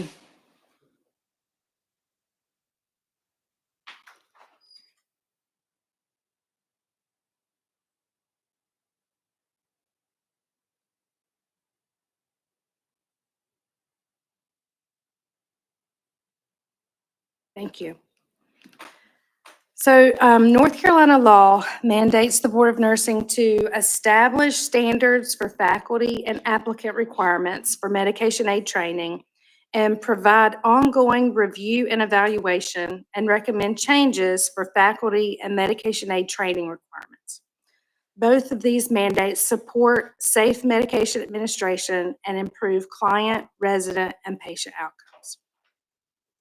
The current process for approving faculty for medication administration instruction makes additional requirements of the candidates, which may have an impact on the approval of instructors moving forward that will ultimately impact the delegation of med administration in the setting of long-term care where workforce challenges are significant. A comparison of the current rule requirements of 21 NCAC 36.0406 specific to medication aid faculty with other presented resources reveals current rules are more restrictive than the comparisons. The specific comparisons include NA2 faculty requirements in 21 NCAC 36.0405, the NCSBN Model Act and rules in other states across the nation. Literature focused on educating licensed nurses on the responsibilities of supervision in the delegation process. The current position statement addresses the role of the licensed nurse in delegation while clarifying the role and education differences according to the practice setting in which the med aid is employed. So during the review of information, the following questions emerged for thought and discussion. Number 1, is the information presented today sufficient for the committee, or is there additional information needed? Number 2, are the current rules appropriate and sufficient in providing regulation of medication aids in long-term care? Is it the desire of the committee for the board staff to work on drafting language for rule amendments? Number 3, is the current position statement sufficient in providing guidance on the education and role of the medication aid? Is it the desire of the committee for board staff to make changes and bring back to the committee for review?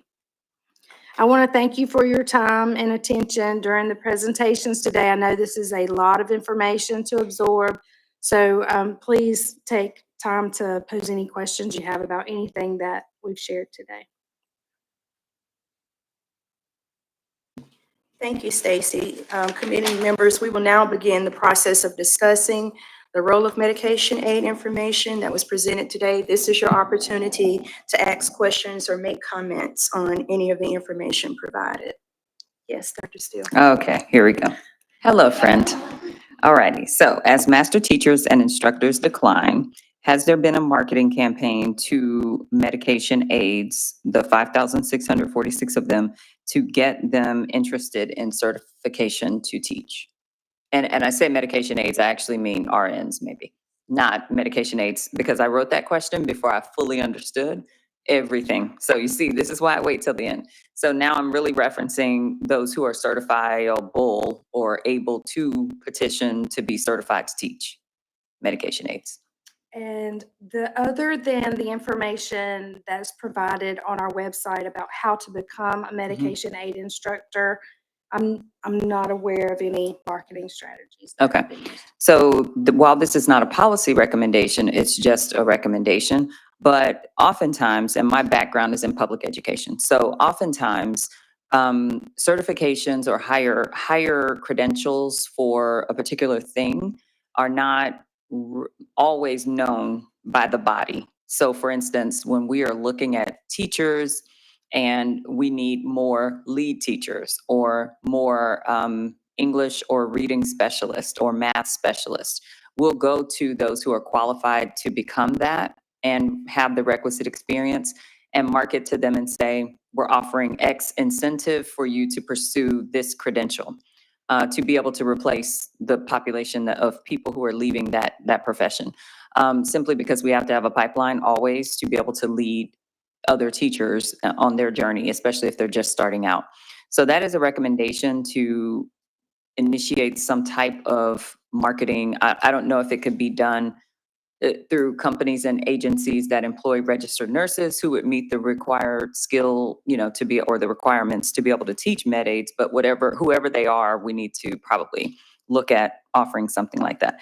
So that leads into my next question. What is the process for marketing the medication aid certification to medication aids? What's the process of marketing that, since they are steadily increasing? So we went from 1,000 something to 5,646. So why are there so many?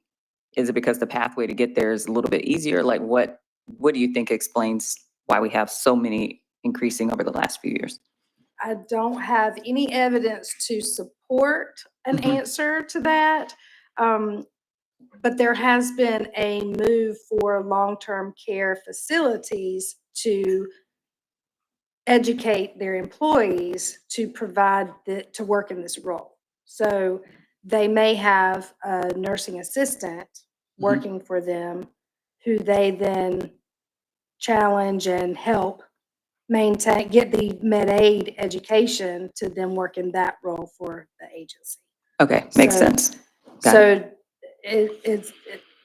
I don't have any, Data to support. data to support Understood. that, but that is what I hear and see. Well, it's a reasonable explanation because if the NAs are already in that position and, they're already working in long-term care, and we've seen an increase in long-term care facilities opened up over the last few years because our population is steadily aging.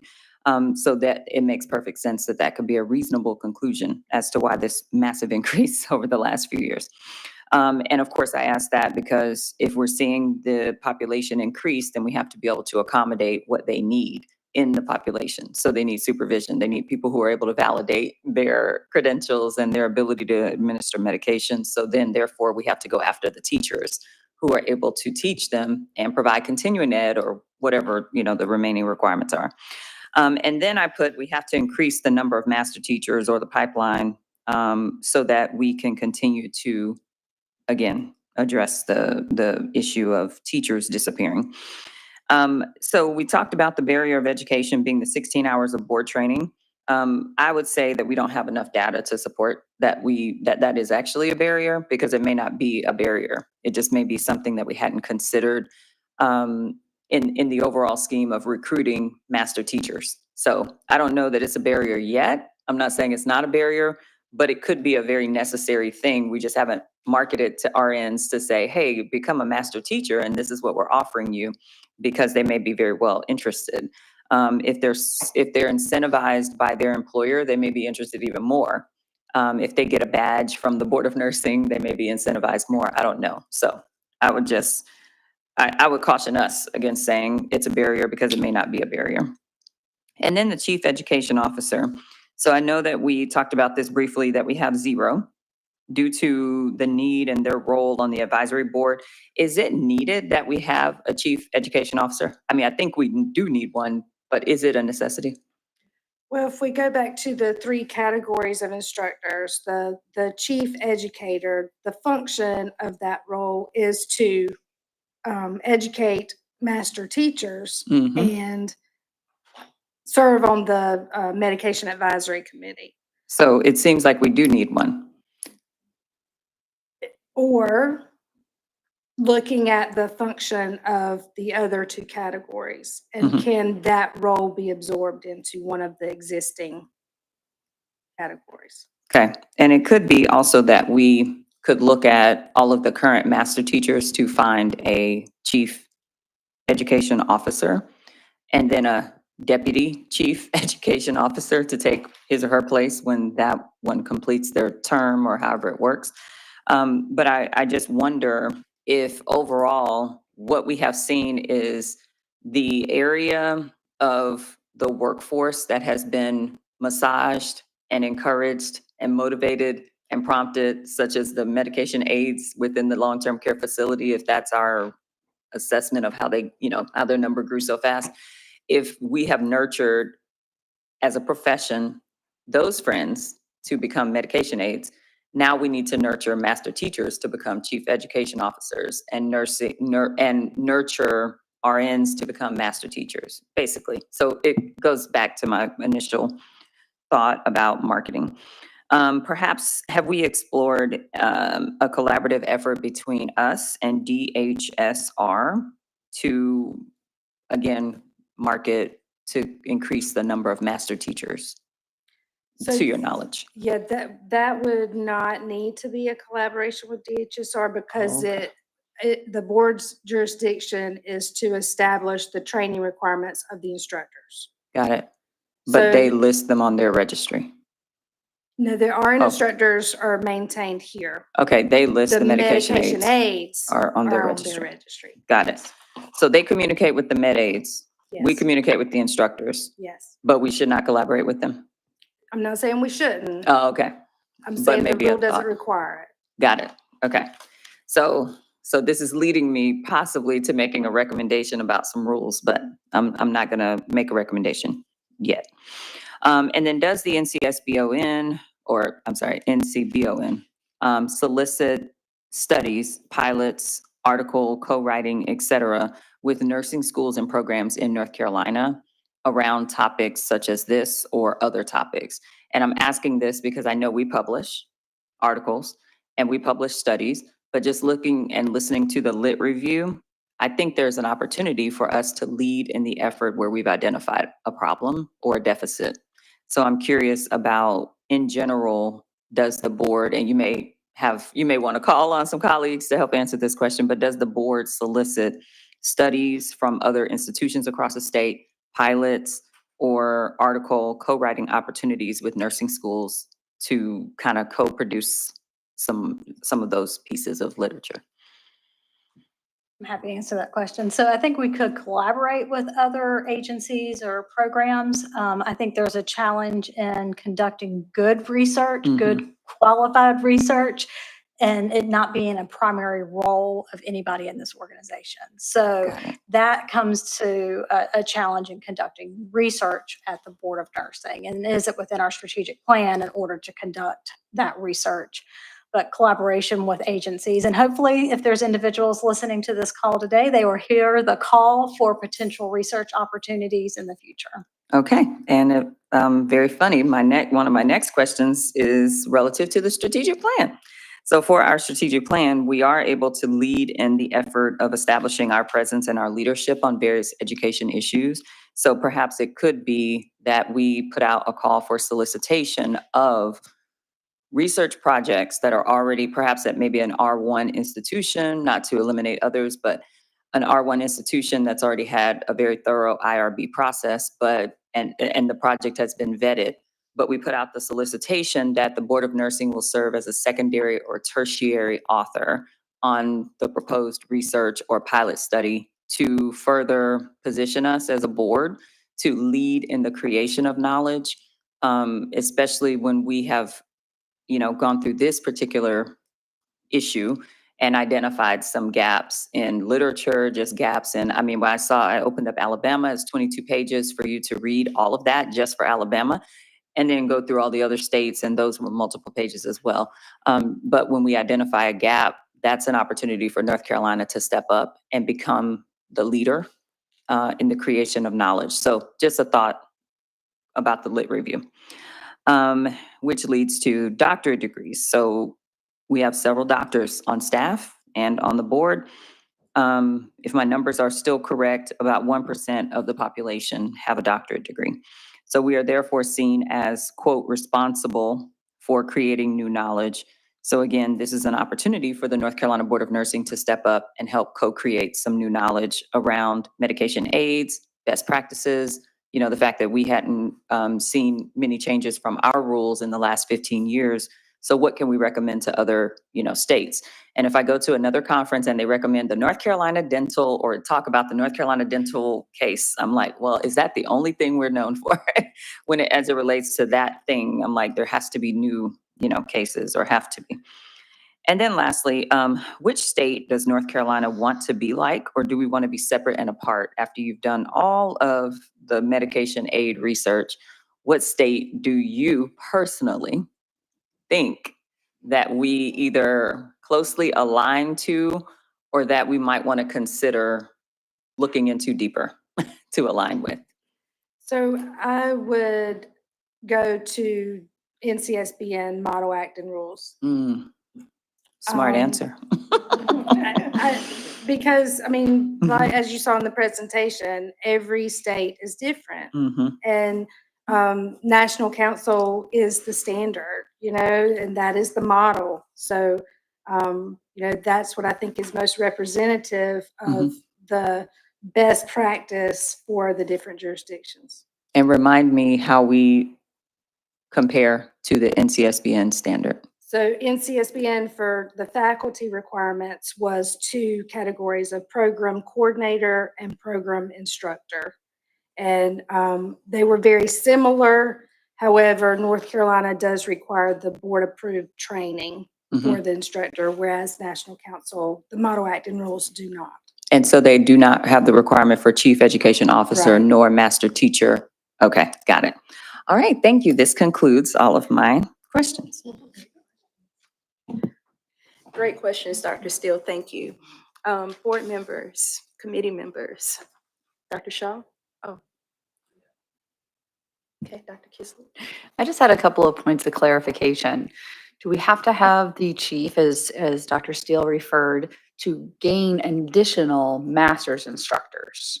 And could that be, because we do not have one, could that be why our numbers are falling off? So I kind of was recommending or thinking of, maybe there needs to be a needs analysis. We're obviously increasing our instructor numbers and we're obviously increasing our medication aid.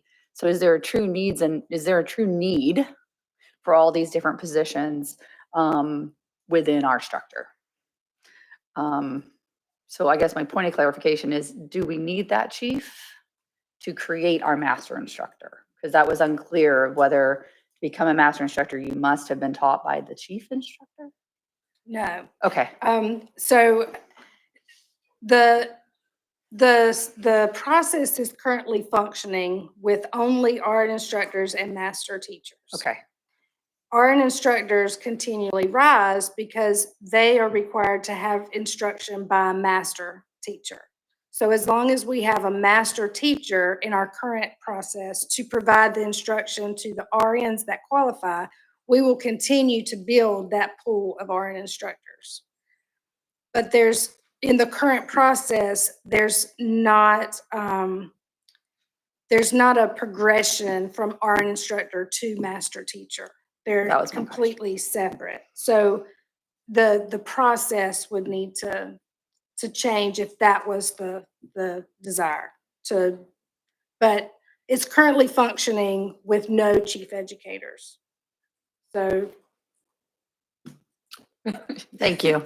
My other question, and I don't know if you have the data on this, of the medication aids, do we know how many work in long-term care versus the adult care area? So there's a separate registry specific to long-term care, and that's where that number of 5,000. So the 5,000 specific to LTC. Okay.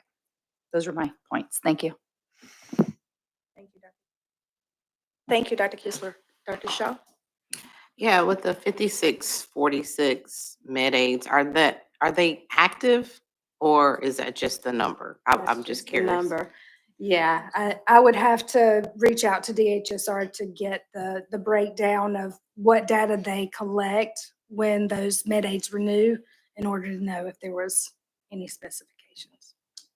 And so then that kind of leads me a little bit to what Dr. Kistler was saying, just like we do with the RN workforce, we've done an assessment, right? And now we kind of have a prediction of how many nurses we may need for, let's just say, North Carolina. And so then that kind of helps us as we, open up new seats in the state for programs. So do we have a predicted amount of medication aids that we may need over a certain period of time in North Carolina, which would, I think, lend and inform us on how we build our structure, how many faculty we need for these medication aid programs or instructors? I am not aware of any, but that is something I can definitely seek more information about. And so I think the other things that I'm going to say, this might be more for DHSR, but I don't know. You guys have to tell me. I'm wondering if there's an opportunity to, maybe it's in our position statement, how we can kind of streamline some of the terminology that we use. There's medication aid, there's medication tech. When we say adult care settings, I can't tell you how many times people challenge me on that means a hospital, right? So maybe if we could further, I know it's kind of written in hyperlinks and a little bit in the tables and the document, but maybe a little bit more forward facing in our documents what a adult care setting really is, for those that are just not familiar with the process. Um, and I think I do see sometimes written adult care setting and then, something adult care facility, so I don't know if we can just streamline our terminology in our documents just for our nurses.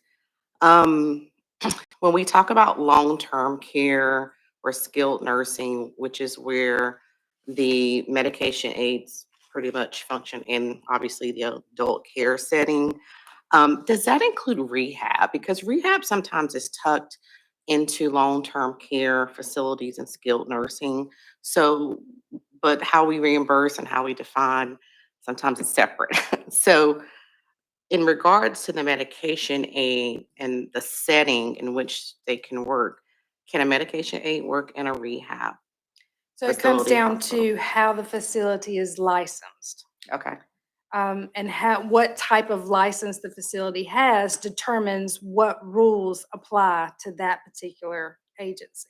And Okay. again, the Board of Nursing doesn't have jurisdiction over that agency or the licensure requirements.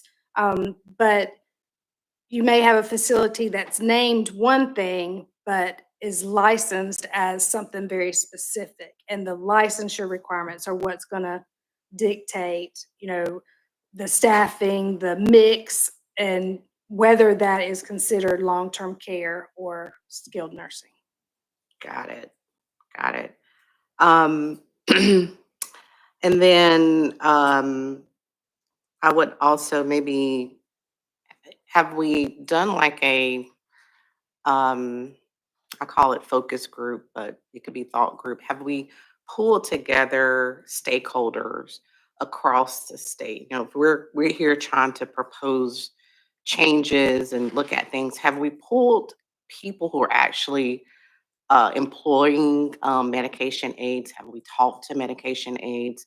Have we pulled together stakeholders in the state to really learn, like how are they using them? Are they even using them? I think we would learn a lot from just pulling outside stakeholders to get some more information to help really, formulate, I think, a good approach to this next phase of work we're doing here.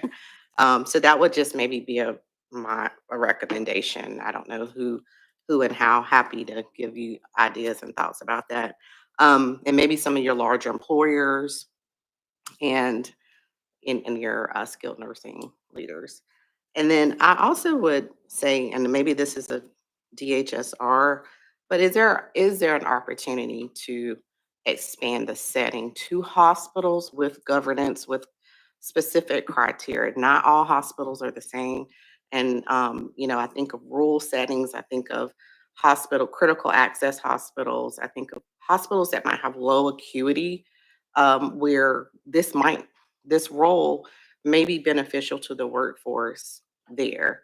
And that's just something to think about, right? I know there's a lot of thoughts people might have about that, but is that something that I don't know if it's the board or the Department of Health, DHSR, could explore and just see. And maybe that's something we can learn from the stakeholders that perhaps you kind of get some information from. But that's all I have. Thank you. Thank you for that. If it's okay, Madam Chair, I'd like to address that. So when you were talking about focus groups, some information that as a practice consultant, I'm able to speak to med aides and to RNs who are interested in becoming a med aid instructor. And I get calls from med techs who think the Board of Nursing is over what they can do. So there is, the same questions that you guys ask are the questions that are posed on a regular basis. If the focus group is a direction that the committee would like to go in, that is absolutely a possibility. I would just need more information on, are there specific stakeholders you would like to hear from, and what information would you like to have come out of that? And then extending to acute care, that would be a Department of Health question, because the Board of Nursing's jurisdiction is with the licensed nurse, right? And the education of the medication aid. So it would really come into what laws and rules specifically apply to acute care. So it's not, the nursing law and rules are not limiting that. It's another type of requirement that is limiting that.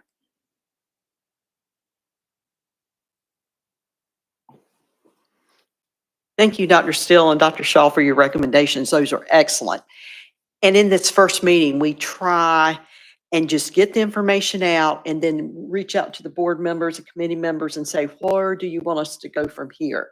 So great ideas. Absolutely, stakeholders. You all need to hear from them. We need a representative from DHSR to come in and tell us their side.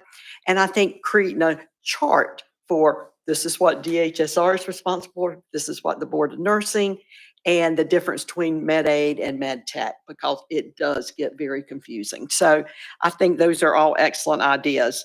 And then what we can do, we've done it in the past, is send out a survey to committee members, and you can say, hey, this is a big long-term care organization. I would like to hear from them. I mean, we're going to reach out and contact and have them come and present to you for our next meeting. But that would be helpful in that survey to say, these are people I would like to hear from, that I need to be able to make my decision on whether or not we need to clean up the position statement and where we want to go forth with rules. So. Sure. So I guess my other question is, I've looked at the issue statement from the beginning. And the issue statement is essentially to provide us with an education and an overview of the rules and what the policy currently says. So is there really, well, and then I saw the recommendations. Is there really a problem that we are trying to solve? Or are we trying to figure out if we have a problem to solve? And I'm asking because today was great and it was a great overview. But in my mind, I guess the way my mind works, I'm trying to find the issues. And I see the issues with the master teacher, all the things I've already talked about. So I'm finding those challenges. Your information was very, Switzerland, like, here's what it is. And you're not saying do this or do that. And I'm clear on that and I appreciate that. So now I'm reconciling with all the information that was presented because that will determine what the next recommendations are. Like I didn't expect to have a panel of people to present to us today. Like we needed to start right here. And so now that we have made it through this journey, I'm just trying to figure out what is the problem that we're trying to solve, or are we trying to literally identify if we have a problem and then continue to try to solve it. So then November's meeting, we need to recommend, this is who we have present, this is what we need in November, et cetera, et cetera. So what is your thought? Well, I think Oh, Miss Sarah, Dr. Sarah has a thought. Okay. I think the initial reason was that it has been so long since this topic has been reviewed. And we Okay. always want to make sure that we are providing guidance that is appropriate, consistent with rule, and Current. current to practice. Okay. So, and then, as you delve into that review and you start making the comparisons that we walked through today, you identify it's not that one is right and one is wrong. It's just that different states do different things, and this committee is charged with deciding if what the current guidance is that the Board of Nursing provides, is it accurate, current, and does it create any barriers to sustaining the workforce? So it's not, Okay. it's not a matter of, is something broken? Not necessarily. We're still, med aids are still on the registry, and RN instructors are still available to provide that instruction, but just that comprehensive review to make sure that everything's still in line. And as a board, we're not creating barriers that are unnecessary to sustaining that workforce for this particular practice setting. Got it. Thank you.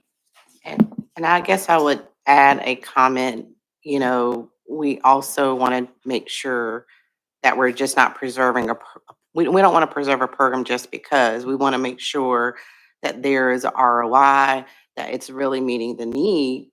And if we have an opportunity to revise it in the manner that it needs so it can support the future workforce, that we also need to do that as well. I mean, that's how I look at it. I don't want us to, just because we've had it, it's, we spend a lot of time on these types of things, and we want to put our time and efforts and energy in the right place. So I also want to just clarify, are we doing this because this is the North Carolina Board and DHS are we doing this assessment or review together, or are we doing that separate? So are we doing this in conjunction with DHSR? Because it sounds like they have jurisdiction over one element of the medication aid. So the part that Carmen is thinking about, the clinical piece, right?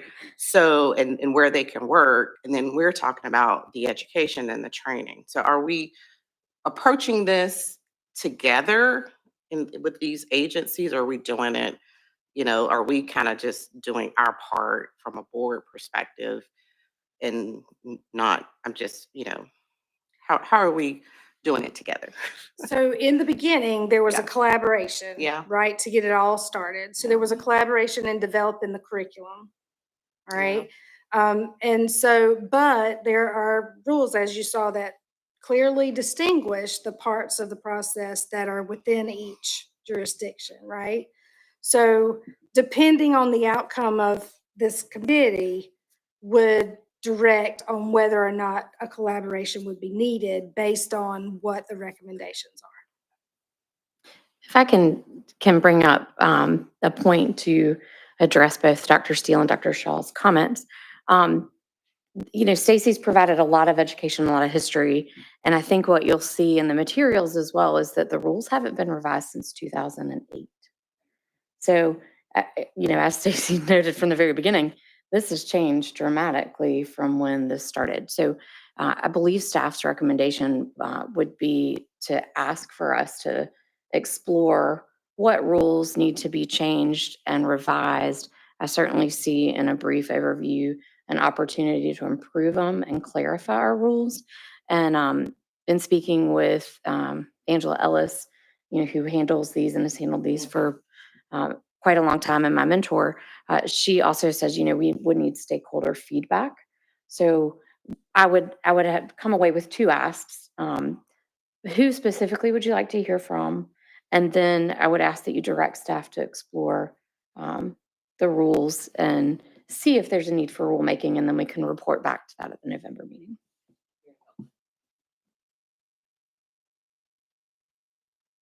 Any further? I have a Yes. comment, so I might be throwing a monkey wrench in this. While we're addressing this, can we look at rules for a aide in the home to be able to administer medicine, but maybe they're already in a Medi planner, or, I don't know, with limitations. I know everybody worries about the home, but that is a big, big thing. And there are so many people that need a nurse's aide, and they're with them. They need help with the medicine. They can't open the bottle. They can't, there's a lot of things. And if, in my opinion, if you're letting them go out on the hall and give meds, if you check them off or deem them competent in some sort of a med aid role, I would like that to see if we could address that. So it's not a monkey wrench. There is a position statement specific to unlicensed assisted personnel assisting with self-administration of medications specific in the home setting. So it lists specific activities that unlicensed person could do related to medications, but it is assisting with self-administration Yes, and it's and the not the fine line administration. that I deal with every day, and it's a big need. I understand, I know the rules on that, but if you have somebody who has a little dementia, that throws a whole nother thing into it. And an example, we had a patient that needed eye drops 4 times a day. The aide was not allowed to do that. And the family had to pay privately for an RN to come in because they were in it wasn't even assisted living. It was just a home where a private, yeah, it's a facility, but they don't offer they wash their clothes and cook their meals. But so an instance like that, and other instances when they have a little dementia, they can't direct you on what bottle to open or what medication. I believe there can be a strong policy, a strong, but direction for the aide to know what they can and can't do, because they are supervised by an RN in the home every 90 days and more often if needed. That is a situation very much like the acute care, in that there are specific rules, not nursing law and rules, but there are other rules that specifically apply to the home care setting that are limiting that activity by a certain role. But can we change that? The Board of Nursing, go ahead, Meredith. I love to jump in when we start talking about laws and rules. We don't have the authority to do that. That is a DHSR rule. And that's what Stacy's, pointing back to is nurses and what we can stay in our lane, and that is outside of our lane. So we couldn't have a nurse, a med tech or a med aide and put them in a category for some home care administration under the Board of Nursing? We No, can't. because those home rules are prohibiting it. Yes. So the nursing rule is not going to override the rule that's specific to that practice setting. Did I say that right? You did, yes. Is there a way to collaborate with them?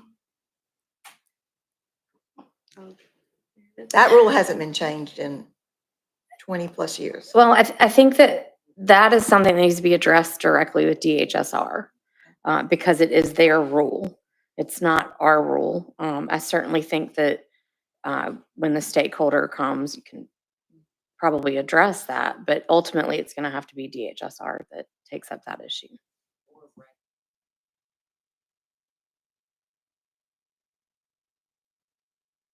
Yes, I want to make sure that we're mindful of staying in our lane though, because that's not what this board needs to be focused on. I'm talking about her specifically, like she would not need to wait until November to ask the stakeholder from DHSR about that specific rule. Couldn't she go to them, not in the name Oh, of the absolutely. NCBON, but literally just to ask for the same process or procedure that we just followed for this rule, on that rule, but over there? Yes, and so I think the importance of staying in our lane is to have the committee focus on what we have in our authority, and that is not in our authority. So I wouldn't want to Right. expend this committee's time on that when it's not an issue that we can change. Right. Certainly, Ms. Lewis on her own is Mhm. able to do that and can address it just as any public member can request. I say member of the public, not like public board member, to be Right. clear. Right. But anybody can come and address it during an open comment period. I guess I was thinking if we're going to change the mid-aid, if we could get them on board with a home aid doing something, the board would then regulate that aid, if that was allowed, correct or no? No, For because medication? we don't, No? that's still DHSR. Okay.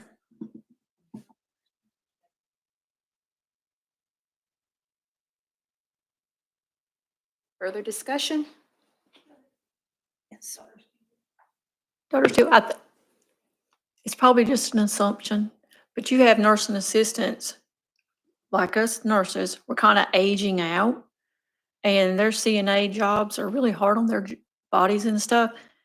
And I'm wondering if maybe some of those have gone in to be med techs because they like where they work, they like their older folks, and that's a way for them just to be able to be with them and not have to do such physical labor.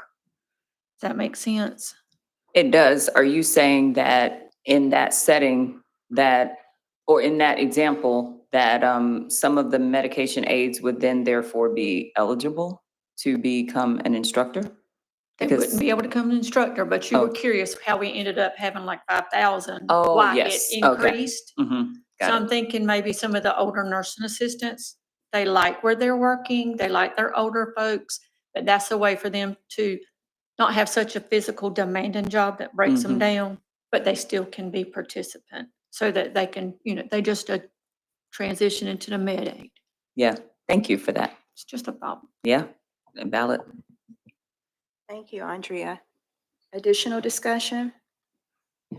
So this is not discussion, it's a question. Do we need to officially say what we recommend? That's the next part. Next part, okay. So yes, with that, I just want to make certain that we haven't left anything out. And so I have a list of things here, but at first I wanted to ask, just in general, do we, just so again, we won't leave anything out, is there additional information needed on the role of the medication aid? And again, I have a list here of what I thought I heard, but wanted to put that out there. Also, the faculty requirements, and I think we did speak to a recommendation there. Excuse me, and are the current rules appropriate and sufficient in providing regulation of medication aids? Are there areas where revisions or additions are needed? And finally, is the position statement sufficient in providing guidance to licensed nurses and the public? And so with that part, if there is not further discussion, the next item on the agenda would be to go to lunch. or we can continue and go to the summary and the plans of, in terms of what we would like to see or what we're specifically recommending. So let me rephrase. Would you like to go to lunch now and come back and have the discussion about the summary of what we are recommending, what we would like for the committee to, or board staff to look into? Or, yeah, would you like to go to lunch, or would you like to talk about that now? Madam Chair, Yes. after listening to legal counsel Meredith Paris, I am clear that I believe the 2 recommendations would be sufficient. And therefore, I think that it would take a short amount of time for us to clarify what we mean before we go to lunch. And the 2 recommendations would be to direct staff to rulemaking and to direct staff to identify stakeholders that we would possibly need to hear from on the next meeting of November 12th. That's just my summary assessment of what we would need, which would cause a shorter discussion, and therefore we can go to lunch after. That's just my thought, unless another board member has another suggestion. Okay, thank you, Dr. Steele. All right, and in addition to that, and this may have been included in what you indicated, Dr. Steele, but clean up the position statement. Let's see, provide more information on the role of the MA.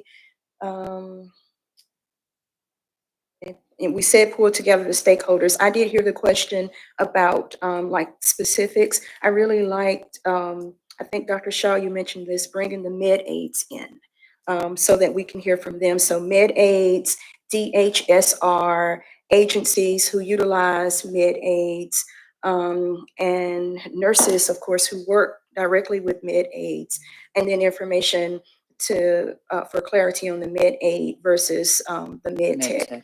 I did hear also a recommendation to streamline definitions or terminology to help us with that. And I heard addressing the deficits in the literature, if there could be an opportunity for collaborations.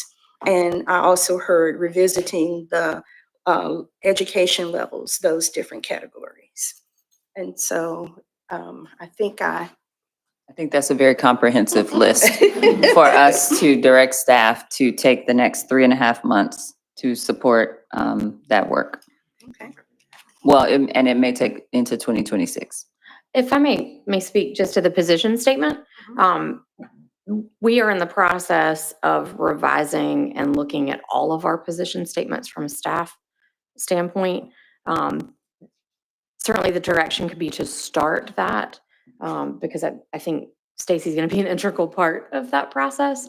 And I think in terms of looking at what's required and what we need in the position statement, we certainly can address the terminology as part of that. So perhaps that helps kind of condense and address it. And Dr. Griffith, you have more information.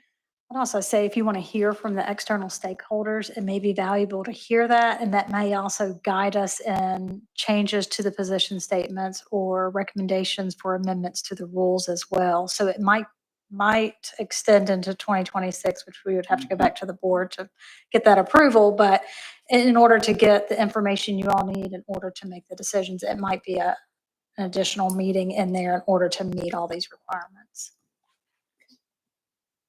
Thank you. And so with that, the revision that Meredith Paris has indicated regarding the position statement and all of those that we have shared and summarized and indicated, we are asking for the committee to go back and look at that, please. And we will hear more information about that at our November 12, 2025 Education and Practice Committee meeting. And so in that regard, I don't think I need to vote on that summary. I do. Okay. So you would need a motion to direct staff to do what I've entitled to of those things, and then a second. Okay, thank you. So is there a motion to direct staff to look into all of the things that were previously stated and revised so that we can have it done correctly? Okay. I would like to request Dr. Shaw to reiterate all of those things. It has been requested and denied. No. We have lots of motions today, so we're good. And thank you for excellent note takers. It has been moved by Dr. Shaw that the committee goes back and look at all of those summarization components, the specifics that we indicated. Is there a second? It's been seconded by Dr. Steele. All in favor by show of hands? I'm sorry, Dr. Kistler. I look more to the right. I do apologize. And it is unanimous, a unanimous approval. And so thank you, staff, for agreeing, committee, to look into that. Now, if there's nothing in addition, I need a motion to adjourn. Thank you, Sandra. Has moved to adjourn. Is there a second? It's been seconded by Dr. Kistler. All in favor by show of hands. And it is unanimous. We are now adjourned. Please don't forget that we need to debrief and to fill out your appropriate information. Board members, thank you.